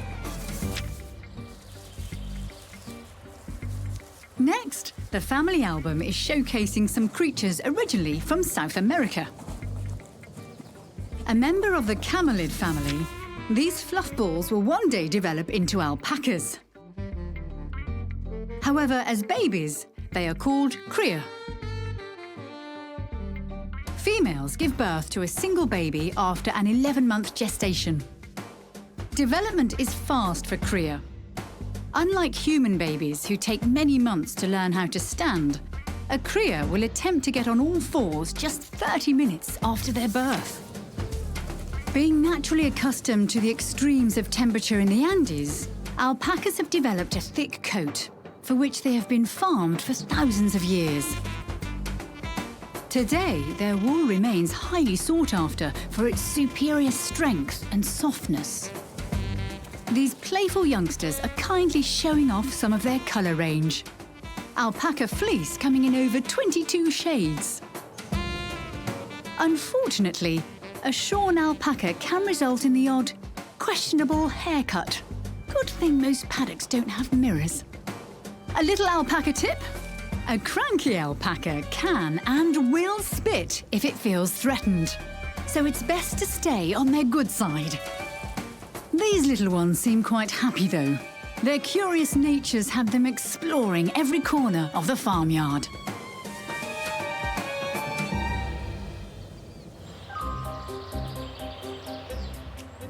One of the daily challenges of life on a farm is self-maintenance. Staying clean is a hard thing to do while digging for morsels in the mud pen. The piglets appear to be doing a good job of it this morning. They're surprisingly clean, at least from above. Let's hope they wipe their feet before going inside. There may not seem to be much benefit to preening when making a nest in the dirt, but that's why they're called dust baths. With this much hair, grooming is a must. Although it could take all day.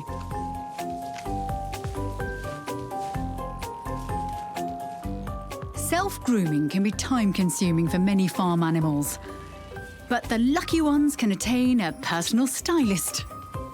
Looking good, kid.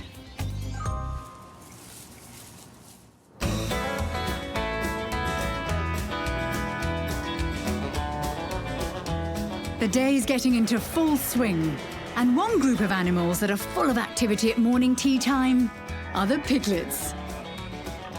Some farm mothers have only one offspring to feed, but sows can have up to 13. Each little piglet weighs about 1 kilogram at birth, and at this time of the day, they have one thing on their mind. For prime feeding positions, competition can be fierce. As the piglets jostle for their place, some clever babies will use their siblings as a footstool if necessary. Each one has to find their teat and do what pigs do best: stuff themselves. Here's a rare opportunity to get a jump start on the other piglets in the litter. However, word appears to be spreading rather quickly. Piglets will suckle for up to 17 weeks. During this time, they form strong bonds with their mother and will often communicate with her as they feed. A piglet can identify its mother's grunts from every other sow on the farm. Very useful if you lose track of your feeding station. Pigs are also known to be one of the smartest animals in the world. They have excellent long-term memory, are experts at finding hidden objects, and are even very good at mazes. Who knows, when this little piggy grows up, it might figure out how to start the tractor.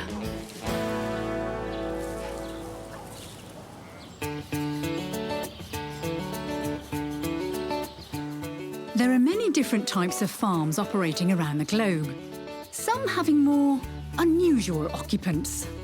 One creature that fills a less traditional farm animal role is the delicate silkworm. Let's step back in time to discover their history and life story. The art of raising silkworms dates back to ancient China, their cultivation being practiced in secret for over 2,000 years. No doubt to protect the valuable silk trade. These fine natural threads are produced via sericulture, or in more common terms, silk farming. The babies are the stars of these farms because they produce the goods. It begins when a mature female moth lays her eggs, anything from 3 to 500. After 10 days, the tiny larvae emerge. After hatching comes the feast of a lifetime. 4 weeks of eating the wholesome greens of mulberry leaves. It's a diet few would envy. But within weeks, the caterpillars explode in proportion, and with each successful molt, they grow up to 10 times their original size. After their final molt, they begin the process of making a silk cocoon. To create these mini masterpieces, they move their heads back and forth in a figure-8 motion up to 300,000 times.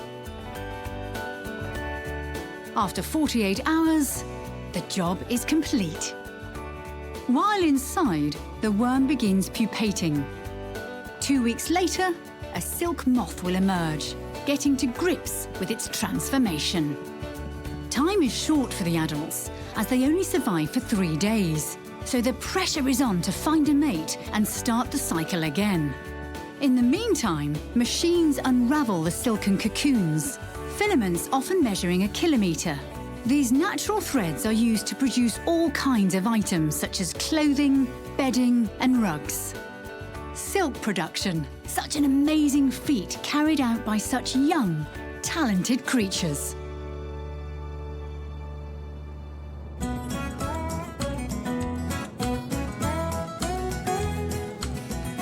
Another lesser-known animal raised domestically are elk. Native to North America, this species, like the silkworm, has been farmed for thousands of years. Instead of silk, however, it's the soft velvet on their antlers that is in demand. Cows usually give birth to a pair of calves in the summer. In their first few weeks of life, elk calves can gain 1 kilo a day. By the time winter comes around, they will have gained 6 times their original weight. One of their more striking features are their long, splendid legs. The youngsters seem to have limbs that have outgrown them. Their spotted coats are another defining attribute of the juveniles. They retain their creamy spots until 6 months of age. Like all mammals, elk young require milk from their mothers. Although this one appears to be reaching the end of those days. When fully grown, female elks can reach up to 270 kilograms. Males, or bucks, packing on at least 30 more kilos. This little one has a long way to go.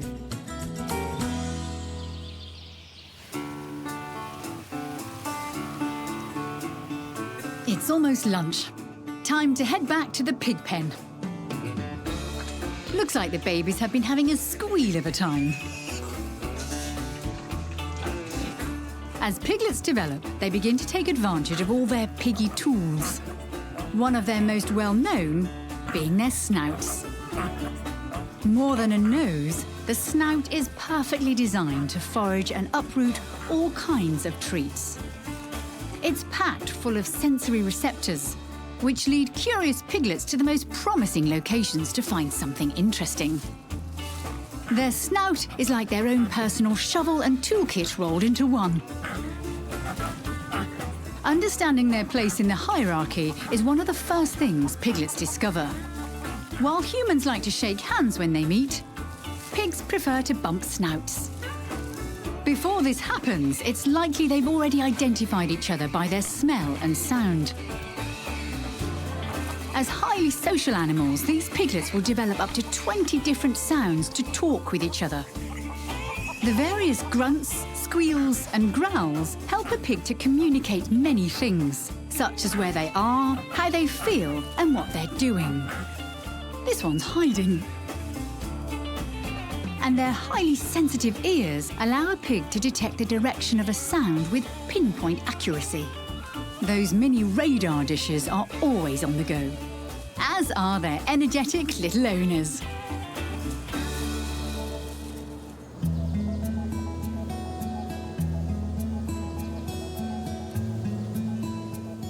As the sun reaches its peak in the sky, many animals prefer to conserve their energy than battle the midday heat. Some may consider powering through it.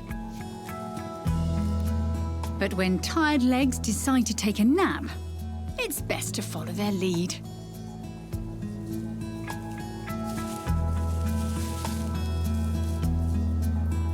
This lamb is already counting sheep in dreamland.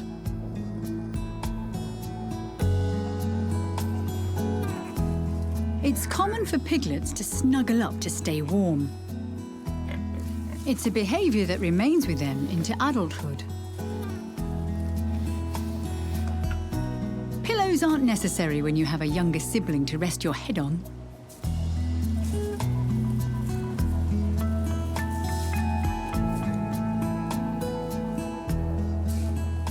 The urge to nap is resisted by a few in the farmyard.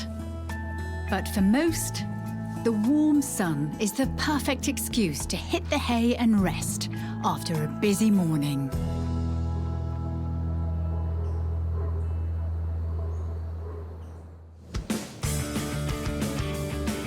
It's early afternoon and playtime has just kicked off. The kids are putting their heads together to make up some barnyard games.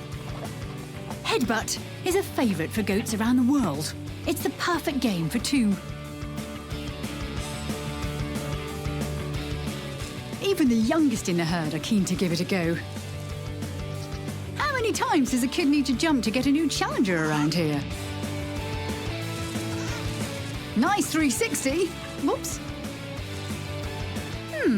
The older goats may need to teach these kids how to play. Here's a game that's fun for, well, nearly everyone. Their jumping platform is very patient.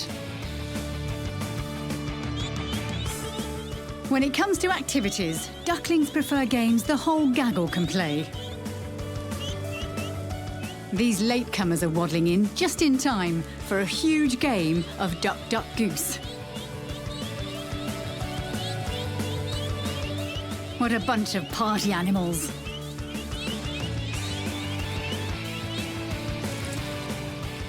The cria are down to play at any time of day. They are one of very few animals about the farm that can be seen engaging in a friendly game of neck wrestling.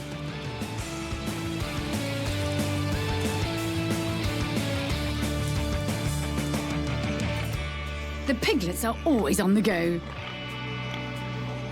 There's more than enough playmates in this barnyard. Fun and games are just more enjoyable with friends.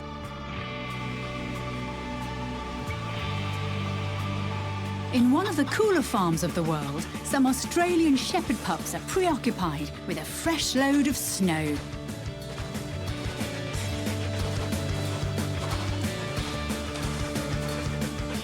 These dogs are used to working hard on farms, But this is the perfect excuse to have a break and play some catch in a temporary winter wonderland. Encountering snow for the first time can be an overwhelming experience. Just where did all this white stuff come from? And is it safe for curious puppies?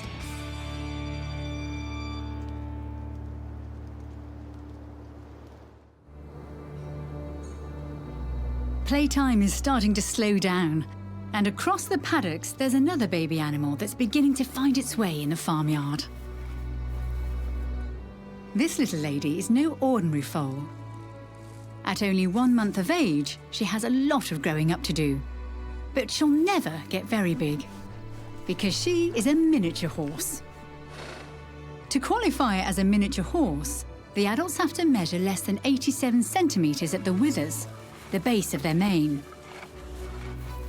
While they may be short in stature, miniature horses have a long history. The first specially bred miniatures date all the way back to 1650, to the zoo of King Louis XIV at the Palace of Versailles. With royal heritage like that, you might expect their stable to be encrusted in gold and silver. But these petite horses are content with the simple life. There's even time set aside to meet the commoners, who fly in to say hello. If only the grass was as pleasant. This shoot is presenting a surprising challenge. But she is no quitter, unless there's milk on offer.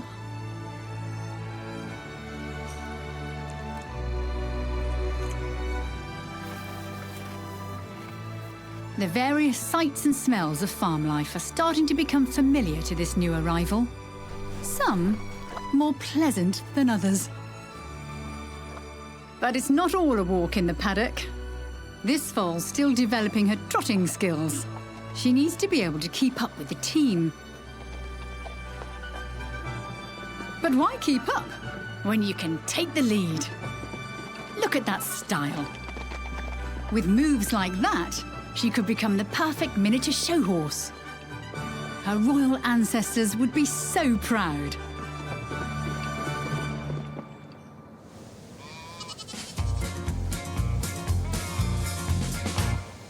Architectural design is a big part of the street appeal of any home, whether it be in the town or country. When it comes to pastoral properties, the rustic look is always in. For example, a bird's eye view of this farm reveals a myriad of stone walls. In the northern regions of the United Kingdom, stone walls like this have been in place for 3.5 millennia. They've stood the test of time. Today, they continue to keep inquisitive little lambs safe from harm. High in the Andes Mountains of South America, another farm animal, the llama, makes its home among stone walls. These structures are perhaps a little more exciting. The ancient remnants of the Inca citadel, Machu Picchu. Llamas have been domesticated for at least 5,000 years and have been grazing these slopes long before this historical area was built in the 15th century. Just like their close relatives, the alpacas, llamas are highly valued for their strong and thick hair. They have also proved themselves highly useful as protectors of the herd. Their large size and defensive nature has made them an intimidating force to any predators that may consider approaching the farmyard. Their toughness and ability to adjust to different landscapes has made them in demand on farms around the world. A world away in Asia, bamboo is the material of choice for this goat herd's sturdy home.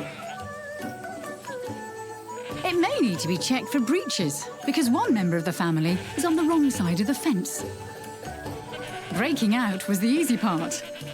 How do you get back in? Elsewhere, this feisty flock are on the move.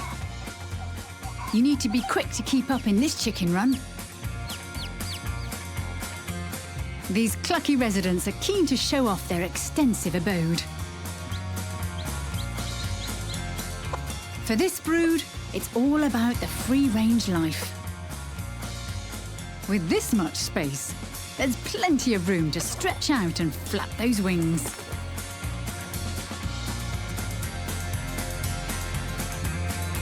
This is country living.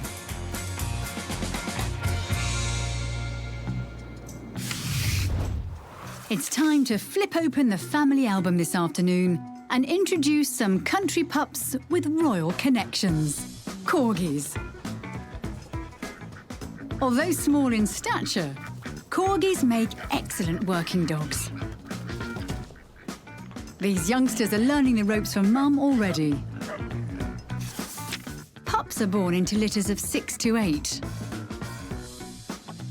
Although those short legs and long bodies may not appear very useful, one day they will be perfect for keeping the other members of the farm in check. More than just farm dogs, they're also popular as house pets. Their most famous owner, Queen Elizabeth II, owned 30. It's safe to say she's a corgi loyalist. Geese can be notoriously difficult to round up. But with corgis on their tails, they're quick to get in line. As are pigs. While they are a relatively small breed, corgis do have large appetites. Good thing farm life offers them plenty of chances to exercise. Otherwise, they could turn into little porkies.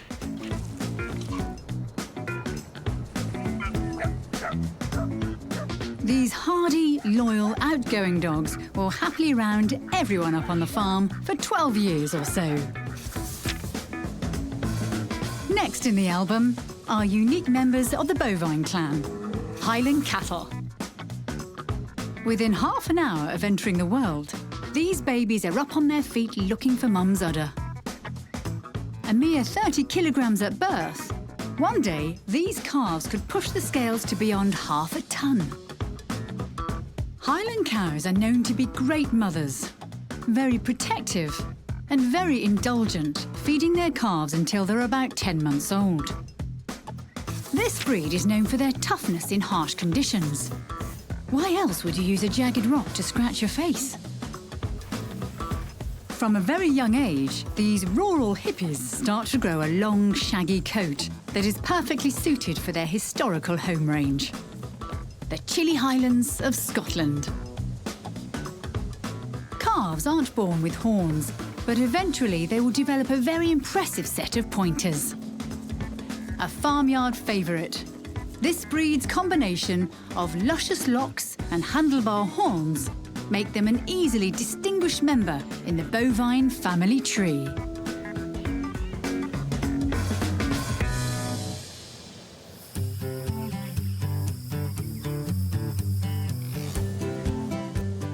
The afternoon is rolling by, and many of the new arrivals are ready to attempt the challenge of taking their first steps in the farmyard.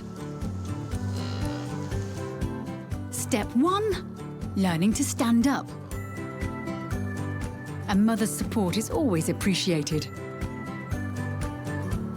Not bad. Whoops, easy does it. Confidence is key.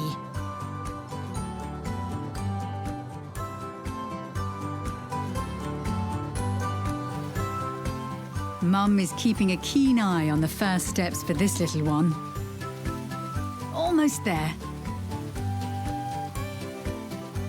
And up. This standing business could take some getting used to. Another is inspired to give it a shot. Back legs first seems to be the safest technique. Getting ahead of oneself is not advised if you don't want to land on your head. Slow and steady does it. A few encouraging licks from Mum, and this calf is ready to test its legs. Falling should be expected from time to time, but that's okay.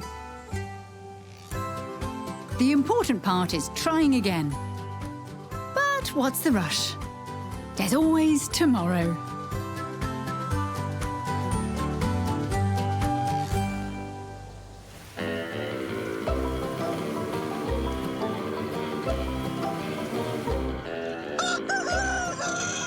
Roosters may be known as the farm alarm clock, but they're not the only breed that enjoys making noise around the barnyard. That's the turkey gobble. It's a unique sound, often performed in groups. With their comical call and rather unique physical features, they certainly stand out from the pack. If farms had beauty pageants, turkeys may not get invitations. The chicks are called poults. Their biggest concern at this age is learning what to eat and how to drink. They pick up a lot from older turkeys that have done it all before.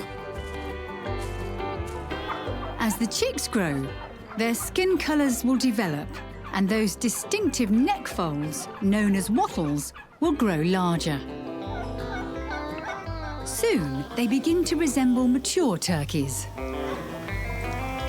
Females are usually basic in colour and tend to keep a low profile, whereas fully developed males appear to think rather highly of themselves and will use any opportunity to puff up and display their impressive plumage and vibrant coloration.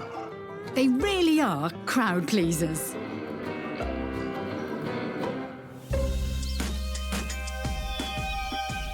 Let's take an afternoon trek to Asia, where these highly valued farm animals roam. Water buffalo have been a part of rural life in Asia for over 5,000 years. Some 160 million are found here, where they are prized for their milk and immense strength. They are so popular, they can be found in up to a third of farm properties in the region. For water buffaloes, this is the life. It may be a little crowded, but it looks relaxing. Just keep an eye out for bubbles. When it comes to farm animals, water buffalo are super heavyweights, potentially reaching 1,200 kilograms. A long way from their birth weight of just 30 to 40 kilos. This little one is going to have to eat a lot of grass before it can catch up to mum. Next, let's make our way to the United Kingdom to check out another type of bovine, the English Longhorn. Native to the UK, this draft breed became almost extinct until extensive breeding efforts were able to boost their numbers during the late 1970s. This attractive group grazing in the paddock could just as easily be posing for a family portrait. Although they're not a dairy cow, they provide excellent milk, and calves can grow very large at a young age. As adults, English Longhorns can grow to weigh a metric ton. The cows are very efficient at protecting their young. But despite their impressive size, this breed is known for having a good temperament on farms. Regardless, getting in the way of those horns is not advised. Not quite a Longhorn right now, but one day this little one will live up to the family name. Wild boar may seem like an odd choice to raise on a farm. However, on some properties, they are the preferred choice over more traditional pig breeds. The piglets are commonly referred to as squeakers. No awards for how they got that name. To help these youngsters avoid predators, their coats are striped and spotted.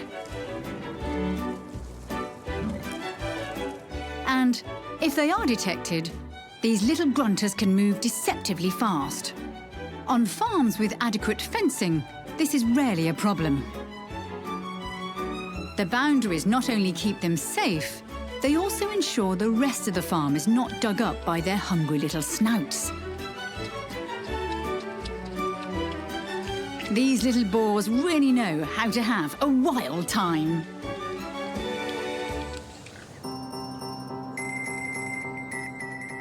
When most people think of farms, these birds immediately come to mind.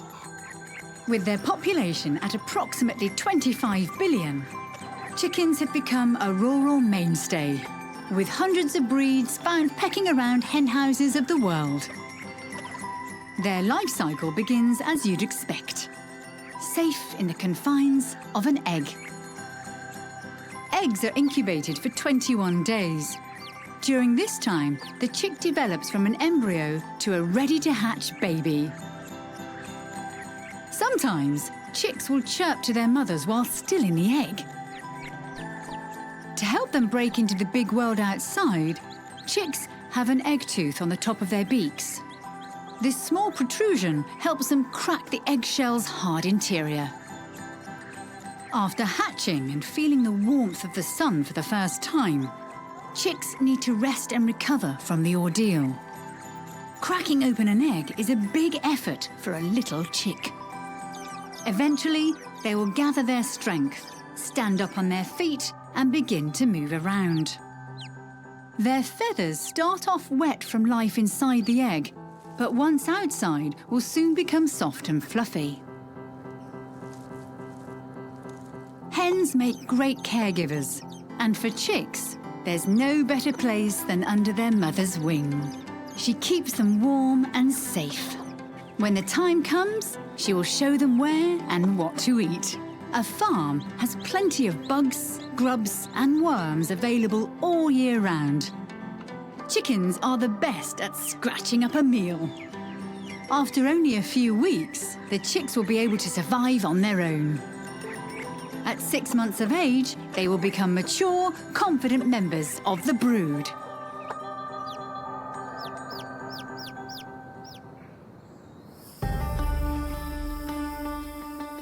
The afternoon is beginning to wind down. Back in the miniature horse paddock, our little friend is looking for activity. The older horses are a bit boring for a playful foal. An adventurous playmate would help to get those young hooves moving. Nursing is usually an easy option to while away part of the afternoon. If only Mum would stop moving. You've got to be persistent if you want to get fed around here.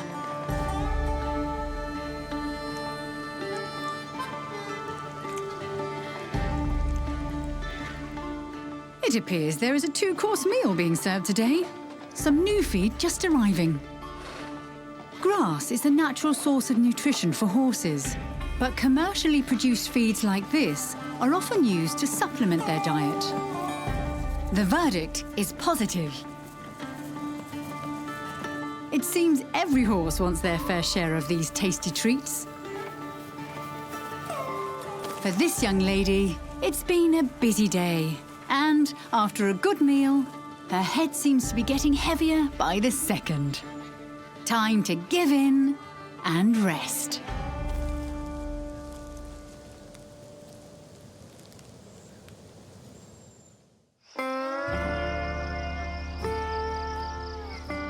The sun's shadows are getting longer as the day is coming to a close.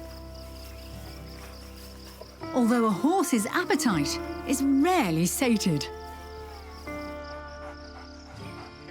Nor is a border collie's desire to play. Just one more game.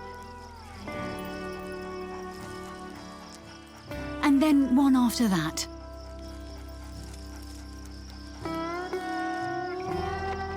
This small family is getting ready to call it a day. Under a golden sunset, the sheep are getting the shake along. It only takes a few to get the flock moving.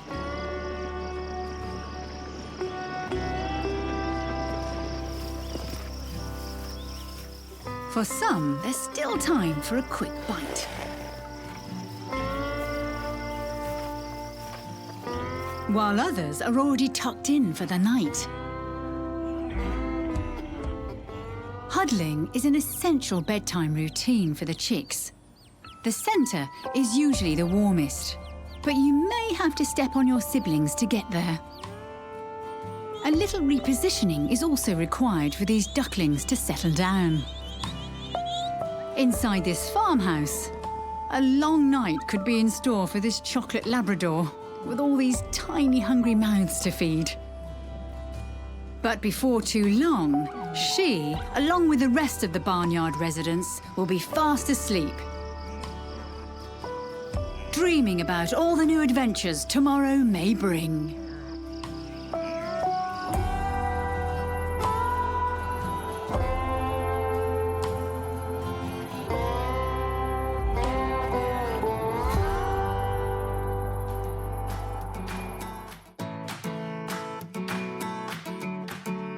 Is it their eyes? Their fur? Or simply, their moves? No matter what it is, face it, they're irresistible. It's time to catch up with some of the freshest faces that we share our world with. From sunrise to sunset, be immersed in their lives. Mingle with these youngsters and get to know them and their families better. Experience all the hustle and bustle of their daily routines, all while getting up close to these baby animals in our world.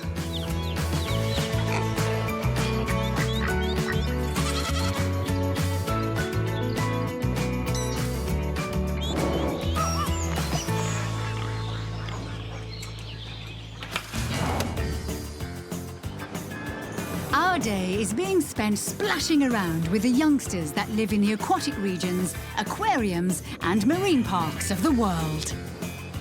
Coming up, these African penguins are on a mission to crowd surf their way to their nesting grounds to bring some of these fluffy bundles into the world. Plus, get set to make waves with this little lady and her new family. And keep an eye out for this prowling otter pup. It's up to something very fishy.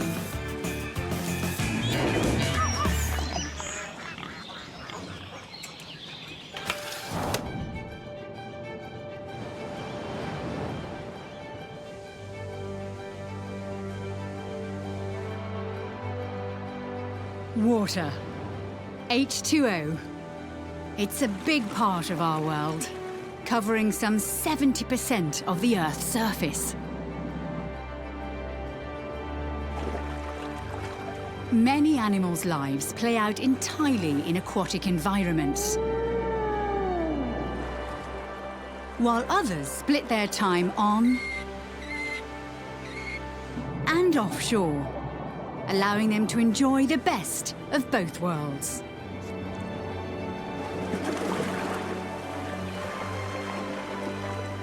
Humans are also attracted to the water, be it fresh or salty.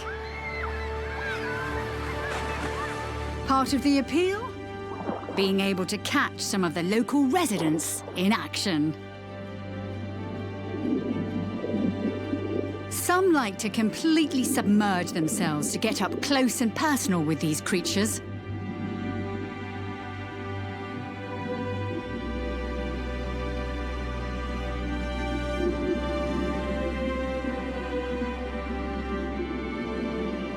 Others like to keep their feet on dry land while learning more about the lives of aquatic animals.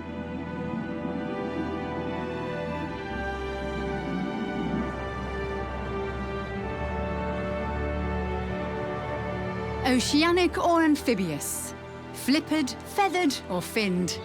It's time to dive in and get face to face with the youngsters that make their home above and below the waterline.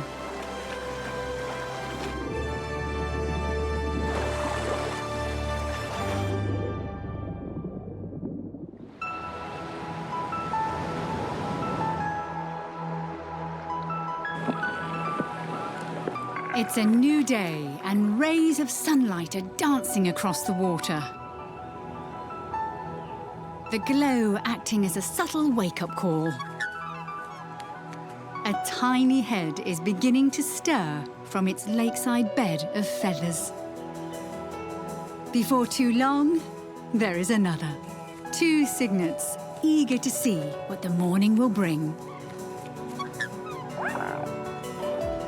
Getting up can be so hard, especially when there's a warm boardwalk to bask on. It's nice to sleep in on days like this. Stretching its little wings, this duckling's off to a clumsy start.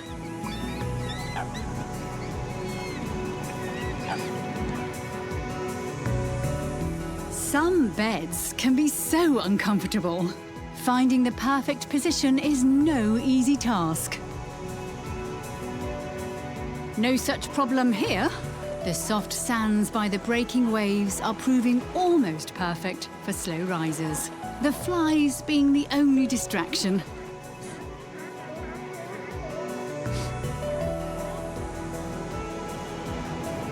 The seals in this aquarium have a busy day ahead. But waiting for the staff and visitors to arrive can be a bit of a drag. Pups that try to push the pace with grumpy mothers shouldn't expect a warm reception. It's too early. A polar bear cub appears to have a similar idea. But its mum is a little more receptive. This mother swan has decided to give in and take her little ones for an early trip around the lake. With Mum leading the way, these water babies are wading into a big day.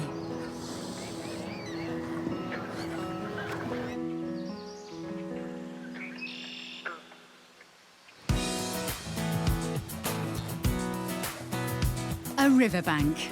The perfect place for semi-aquatic animals in search of breakfast on the run.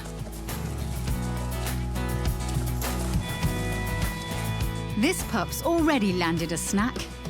Fish is always a favourite for hungry river otters. Other animals can afford to be picky. Fish on a stick? Not today. A mini mouthful is warmly received by this tiny sea turtle hatchling. Eating alone is peaceful, but when you share an enclosure with a few dozen siblings, things start to get competitive. So many jaws on one piece of food. It doesn't take long for a reptilian tug of war to break out.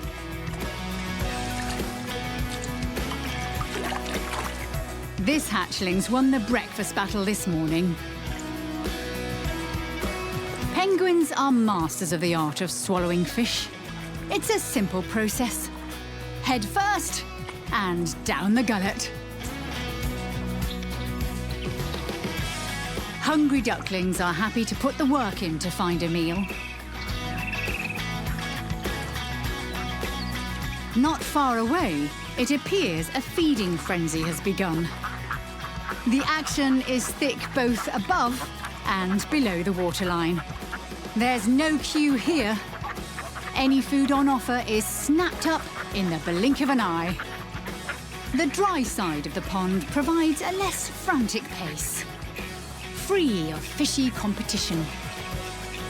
Some water birds prefer to go sheep style, browsing in the grass. There's no time for conversation here. These cygnets prefer to keep their attention on the buffet, which is clearly all you can eat.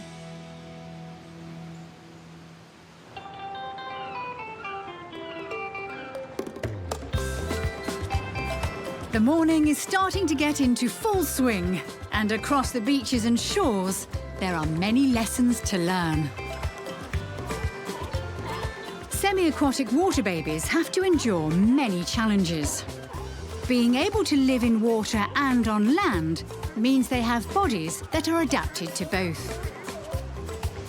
Adult seals are sleek and streamlined for gliding through the water and rolling. But for the pups, life begins on solid ground. Flippers are great underwater. On land, a little awkward.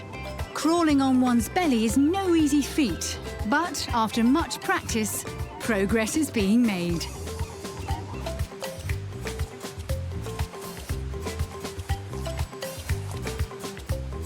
Learning to navigate stairs is today's challenge for this young polar bear.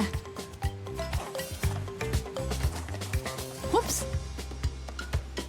These are very steep, but they're nothing this cub can't handle.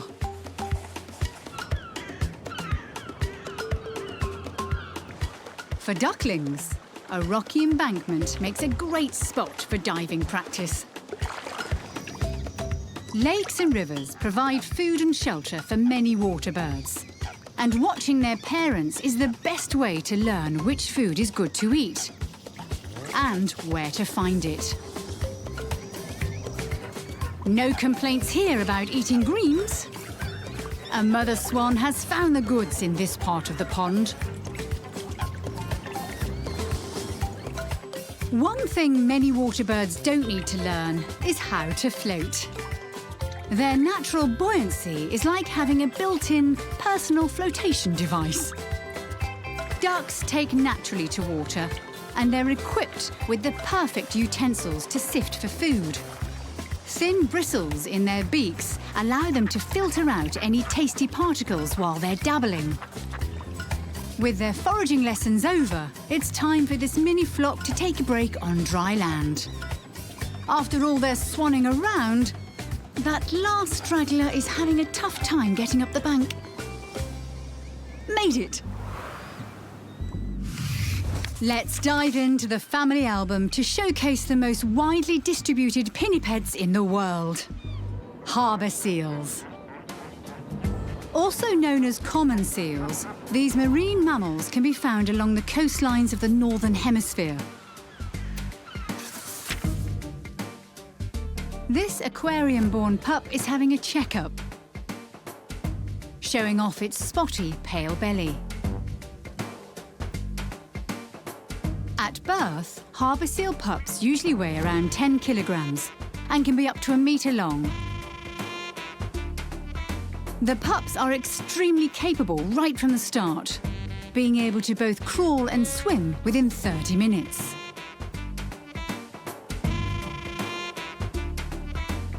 These water babies can gain more than half a kilo a day, developing very quickly into underwater torpedoes. When they reach adulthood, they are able to dive for food up to 400 meters below the surface. Their large dark eyes have flattened corneas, giving them perfect hunting goggles. Underwater, a harbour seal's senses are fully realised. Their whiskers have the ability to detect movement nearby, drawing them directly to their prey. There's another easier way to grab a snack. Simply hang around a harbour long enough and catch some free takeaway. Aquariums often play host to very special guests, like these hatchlings. They are flatback turtles, the only sea turtle in the world that nests solely in Australian waters. You can tell they're marine turtles by simply looking at their long flippers. Their freshwater cousins have webbed feet instead. These babies are just 2 months old. And while they are young, they're on an important mission: to educate visitors about their species. This is the first time flatback hatchlings have ever been on display at a public aquarium. They were laid by a female that's been tracked for 41 years. When the shells of these little ambassadors get to be 15 centimetres in length, they'll be fitted with transmitters and released back to their home waters. Then, as they cruise around, they'll be continuing the family tradition, helping researchers gain a better understanding of these fascinating marine reptiles.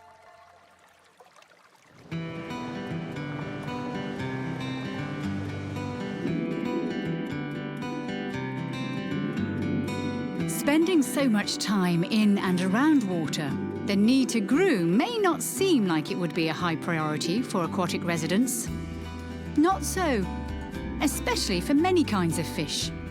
Dead skin cells and ectoparasites create a daily challenge for some species. Fortunately, a complimentary fish cleaning service is never too far away. These clean freaks are always on the move, as they cruise the neighbourhood for any customers that need to be freshened up. Their efforts aren't entirely selfless, though. The cleaning process is also how they feed. It's a win-win relationship for both parties, known as mutualism.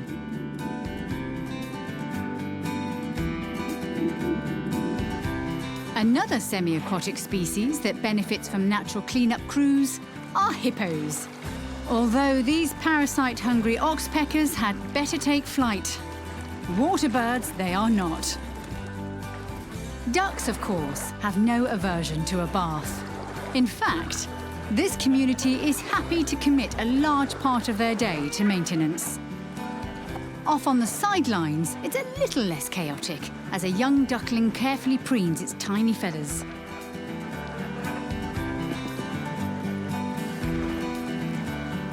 This gang have made a preening station out of a rock.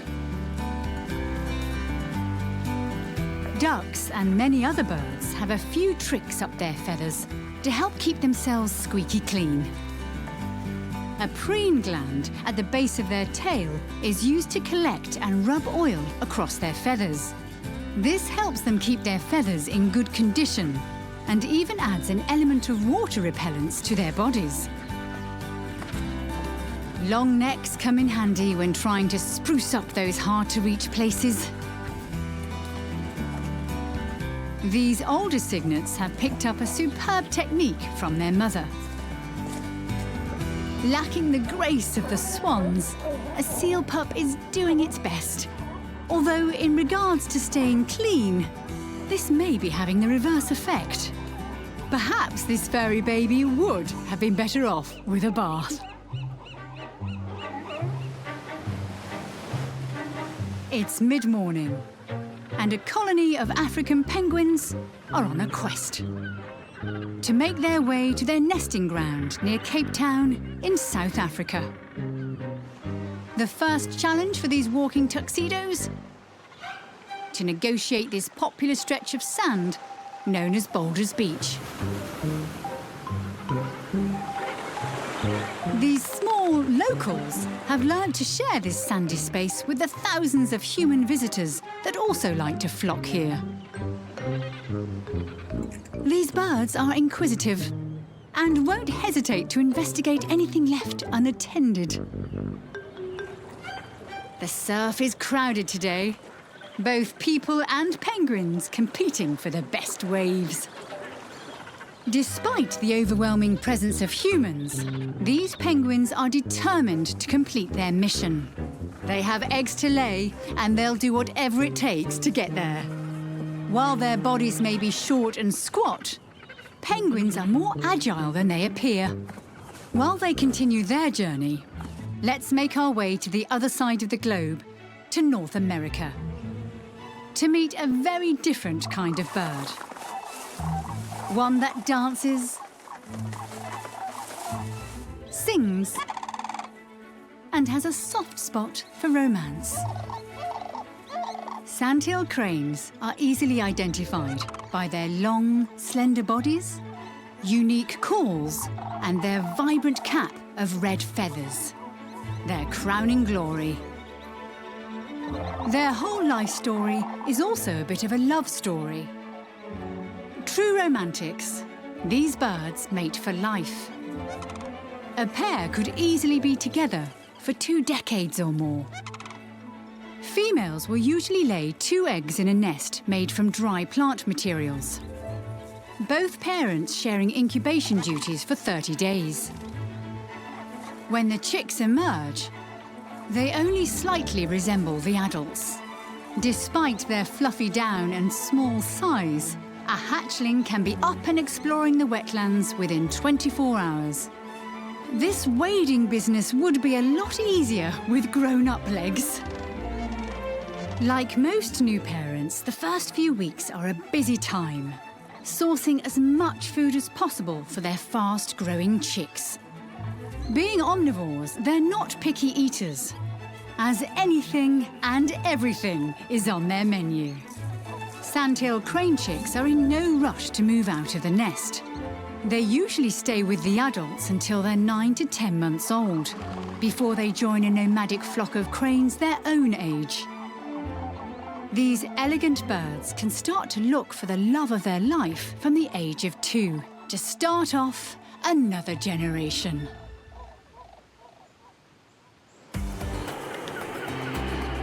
With noon approaching, it's time to check on the progress of the African penguins. Here at their nesting grounds, there's a game of tag going on. Plus, some fierce competition for nest-building supplies. Who needs a wheelbarrow when flippers are so handy? Some materials are more highly sought after than others. A freshly washed up mound of seaweed is an impressive prize. Nests can be found or made. A sand burrow means lots of hard work, but it's worth the effort as they make the perfect den for precious eggs. While many continue to build their nests, some males take the opportunity to draw attention to themselves in order to impress their female companions. Successful pairings are usually followed by the arrival of 1 or 2 eggs. Both parents care for them. While one incubates, the other can go in search of more nesting materials. Some 40 days later, the couple's efforts are rewarded. The first few weeks of life are crucial for a chick. At this age, they are fully reliant on their parents for warmth and food. Before long, these chicks will grow large enough to join the rest of the youngsters in a crèche or penguin kindergarten. Life really is a beach for these chicks.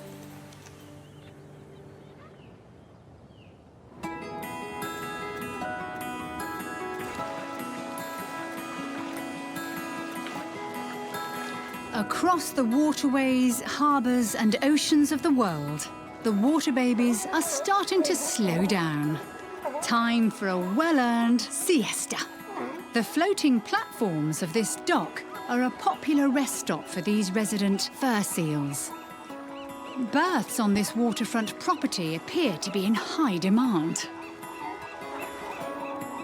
Undisturbed sleep is a battle hard won on this dock. Being crawled over comes with the territory. This bunch of sleepyheads is starting to resemble sardines in a can. How many fur seals can be stacked before breaking point?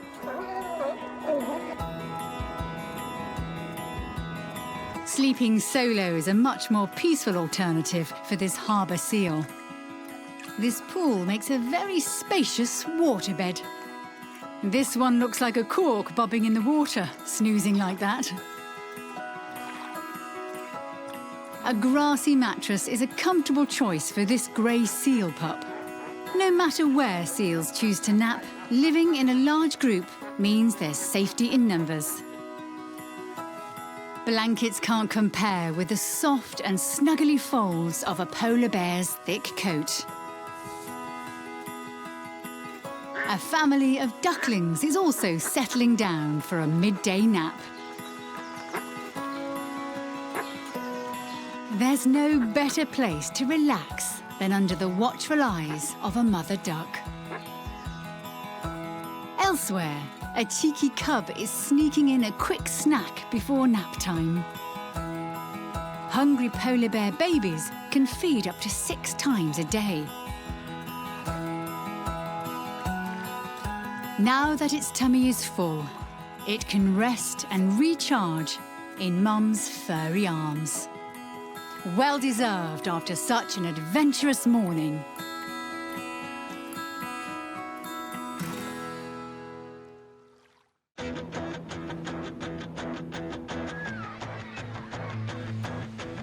The water babies are set to splash out and have a blast this afternoon. Bring on playtime. Bright-coloured barrels aren't safe when little bears are around. This cheeky duo of fur seal pups are enjoying a friendly tussle. Wrestling is possible with flippers. 1, 2, 3, and pinned. All of this roughhousing prepares the pups for when they're older and competition gets more serious. Young otters are happy to skirmish above and below the waterline. This play fight is taking all kinds of twists and turns. Time to have a breather. Seal pools are always a hive of activity. Where better to zoom around and practice some aquatic acrobatics? What a show pony!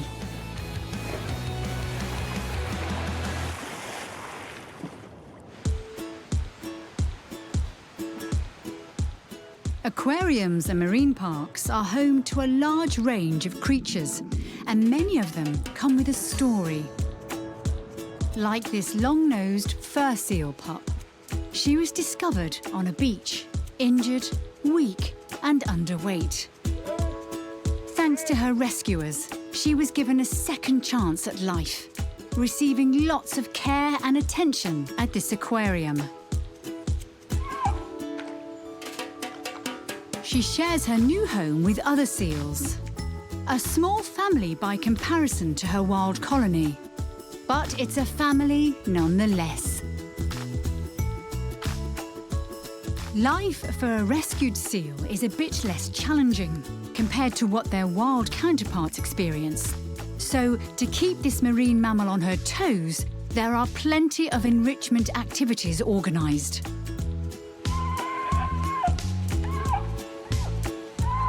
In return for this life-saving favour, this little seal gives plenty back, helping visiting animal lovers learn more about the engaging behaviours and fascinating lives of marine creatures. This little teacher still has a long way to go before reaching adulthood. At full size, she could reach up to 40 kilograms in weight. And she'll do her growing up here, safe and sound, in her new home.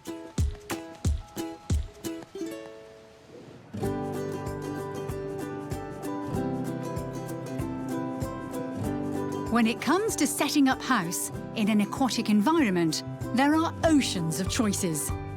The first factor to consider is the size of the resident. Interior design is also important.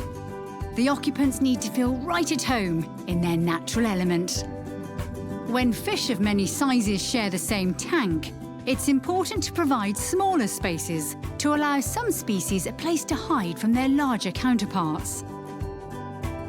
Even out in the open seas, there's no place like home. Many fish that were born around a coral structure will return to the same area after floating in the ocean currents during their larval stage. Clownfish like their homes so much, they form a special partnership with them, known as a symbiotic relationship. Any intruders are kept at bay, thanks to the sea anemone's toxic stings. The clownfish is safe in amongst them, however, due to a thick layer of protective mucus. In return, clownfish keep their home anemone clean by removing parasites, providing nutrients in the form of waste, and they will scare off any predators of the anemone, such as the butterfly fish. It's a win-win deal for both parties. Some residents, like pygmy seahorses, really like to blend in with the furniture, as it allows them to hide from predators.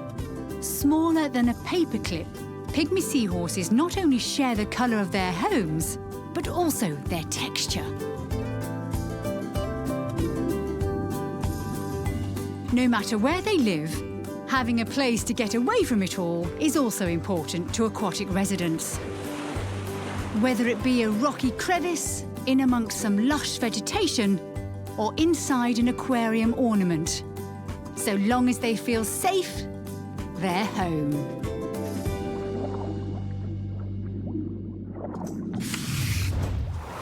Family album time. This afternoon, we're diving in with some water horses, better known as hippos. Hippo calves are born away from the herd in a private area. As one of Africa's largest species, these babies can tip the scales at around 45 kilograms. For the first few weeks, the calf will bond with its mother before being introduced to the rest of the herd. The baby will be nursed both on land and in water for about 8 months. Hippos really know how to keep their cool. These aquatic mammals are known to spend up to 16 hours a day underwater. Strangely enough, though, they can't swim. Instead, they prefer to take submerged walks. Despite being herbivores, hippos have a reputation as one of the most feared animals in Africa. With large gaping jaws and a tendency for being highly territorial, this pool party is for hippos only. Next is a distinct group of water birds known as grebes. There are many species in this family, and some are particularly striking. Grebe parents make a good team, both building a nest on floating mats of aquatic plants. After incubating their eggs for 3 weeks, the grebe parents have chicks to tend to. Like most birds, the feathers of grebe chicks are very different to the adults. Their stripy patterns help to camouflage and protect the babies. The chicks will grow to be independent by 6 to 12 weeks. Grebe chicks really are water babies. They can swim as soon as they hatch, although sometimes they don't have to. Mom or Dad make a fine water taxi. Before long, these chicks will leave their parents to start their own families. But until then, they'll continue to cruise the day away.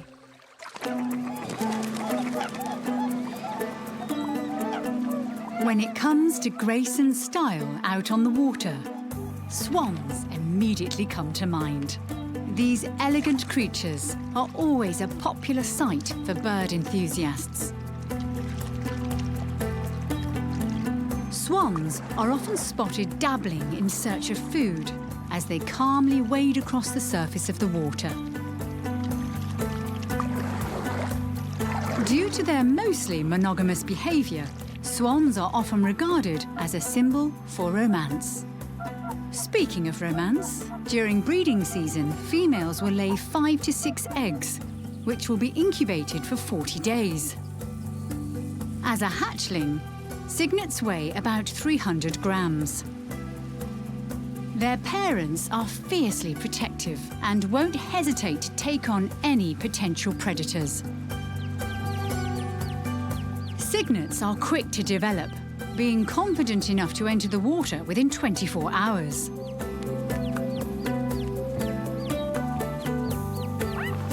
At 2 weeks, the chicks can catch their own afternoon tea, insects and small crustaceans being favourites. As they mature, greens start to get added to the mix.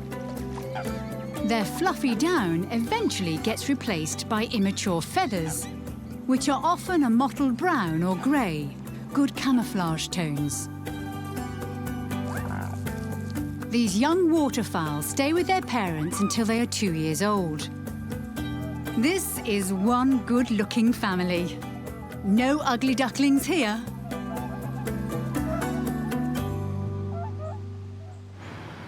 As the afternoon rolls on, a warm beach beckons. Here, a sea turtle mother is busy making a nest for her babies. she can lay hundreds of ping-pong ball-sized eggs in one sitting. Go forward in time 2 to 3 months, and the hatchlings are making their grand entrance. A truly special moment. These babies have very little time to spare. Their first few moments are all about survival. It's bumper to bumper on this hatchling highway.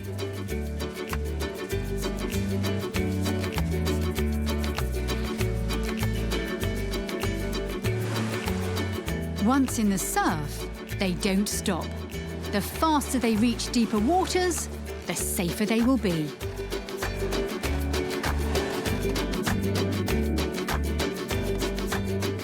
During their first years of life, sea turtles are rarely seen. This period is known as the lost years. But eventually, mature females will return to the very same beach where they hatched to start a new generation.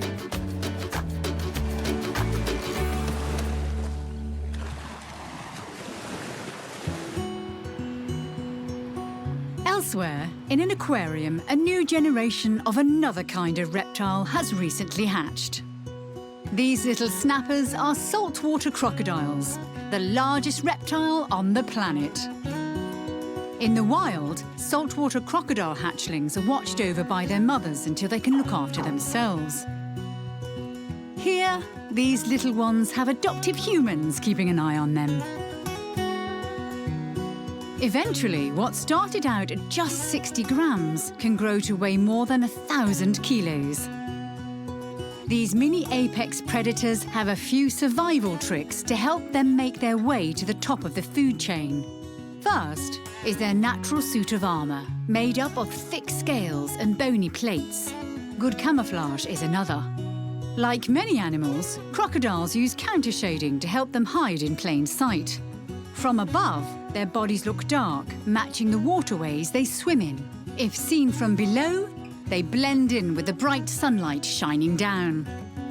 If they want to be really stealthy, a crocodile's head is also cleverly designed to allow just their eyes and nostrils to pop above the waterline.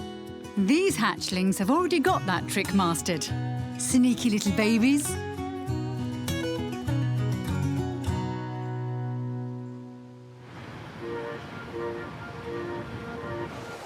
With so much aquatic real estate, it's no surprise that many regions of the ocean are teeming with life. One unusual animal that stands out from the rest is the cuttlefish. Despite the name, this is no fish. Cuttlefish are cephalopods, the same group as octopus and squid. Along with being great little ink squirters, they are renowned for their extraordinary camouflage abilities and high levels of intelligence. Less known is their reputation as diligent mothers. To keep her eggs safe, she carefully uses her tentacles to place them out of sight of any potential predators. The spiny branches of this coral make a good hiding spot.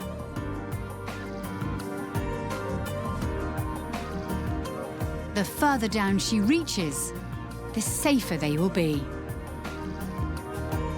To give them further protection, the eggs harden after they are laid. About 40 days later, the little ones begin to emerge. As hatchlings, cuttlefish are completely independent, capable of using their tiny tentacles to hunt and feed. But at such a tiny size, they have to stay out of sight. If they do sense trouble, these mini camouflage masters can jet away in a flash. Zippy little things. From saltwater to freshwater. There are very few animals as well adapted to life on both land and water as these mammals. River otters. This youngster's getting up close and personal with some two-legged visitors. It's proving to be quite the handful. Its reward for being so curious? A gentle belly rub. Their semi-aquatic lifestyle means river otters have plenty of choices when it comes to meal times. Crustaceans, mollusks and oysters are usually a quick treat. But for an otter, fish is the ultimate delicacy. Adults can consume up to 1.5 kilograms of them a day. If pickings are scarce underwater, river otters can dry off and forage on land. This pup's had a successful morning, bringing its catch ashore. The only downside to the meal? Fish breath.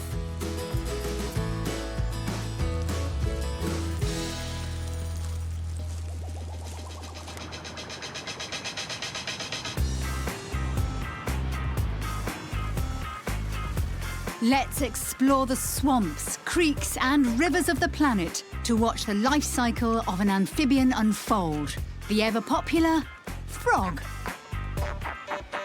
There are approximately 4,740 species of frogs hopping around our world. And this is where they all start, in eggs. Here are some that were prepared earlier. To keep the eggs from drying out, the females lay them in water. After an average of 21 days, tadpoles will emerge. These tiny wrigglers are in the early stages of transformation. They are equipped with everything they need to survive in this environment. They have mouths, eyes, gills and tails. Metamorphosis takes a lot of energy, so to prepare, tadpoles have voracious appetites. These little underwater vacuum cleaners search out and suck up any edible plant or animal matter small enough to be consumed by their little bodies. At 6 to 8 weeks, tadpoles would develop hind and front legs. This one is halfway there.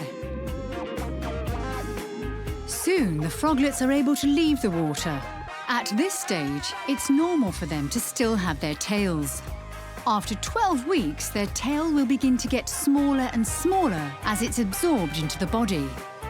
Then, the transformation is complete.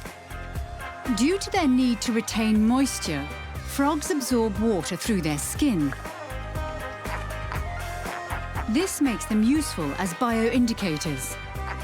So, if a body of water is filled with happily croaking frogs, that's a great sign about the health of the local environment.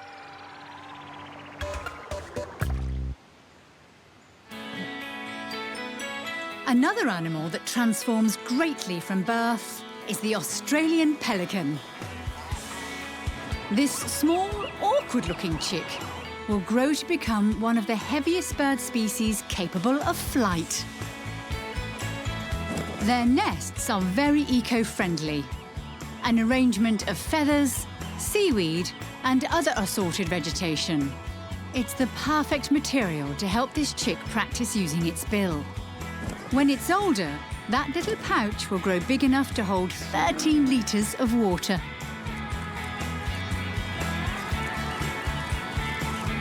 Here's a very direct way to grab a meal. The menu today, a half-digested fish. In order for this home delivery to continue, one of the parents has to catch the food. Fishing, feeding, fishing, feeding. It's a big job, but it does pay off. Once large enough, this chick will join others and become part of a creche, usually containing around 100 young birds. Before too long, it will be soaring on thermals, reaching heights up to 1,000 metres in the sky.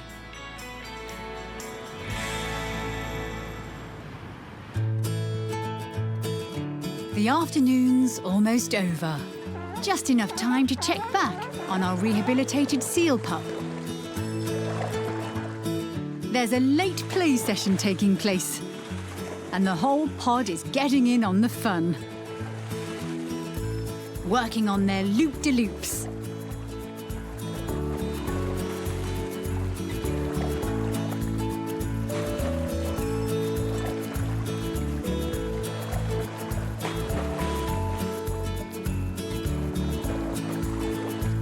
The other seals appear to have fully welcomed this youngster into the group and taught the kid a few tricks. It's the inverted flipper wave. She's getting cheekier by the second. It was a rough start for this little seal, but now she's healthy and happy. Her future is looking very bright indeed.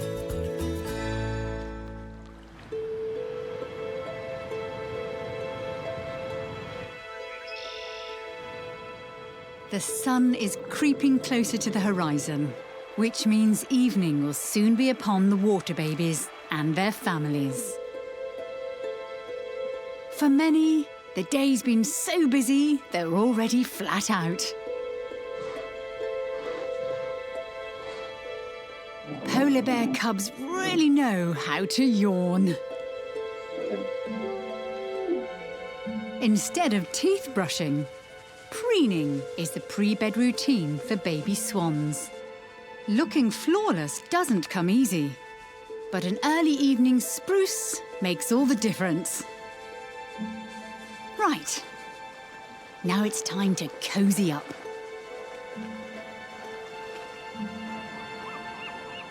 Getting some shut-eye can be a challenge when the neighbour's chicks just won't settle down. This little one has tucked itself away for the day.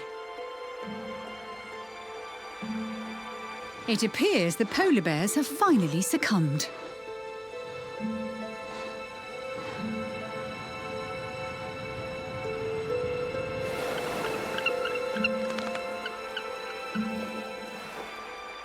The wading birds are having a final browse in the shallows for snacks.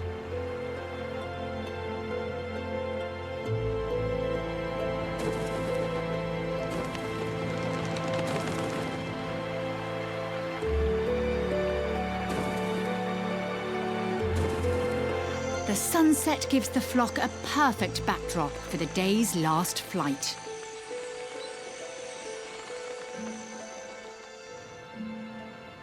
Finally, it's time for the water babies in our world to sleep, and for the sun to sink into the sea.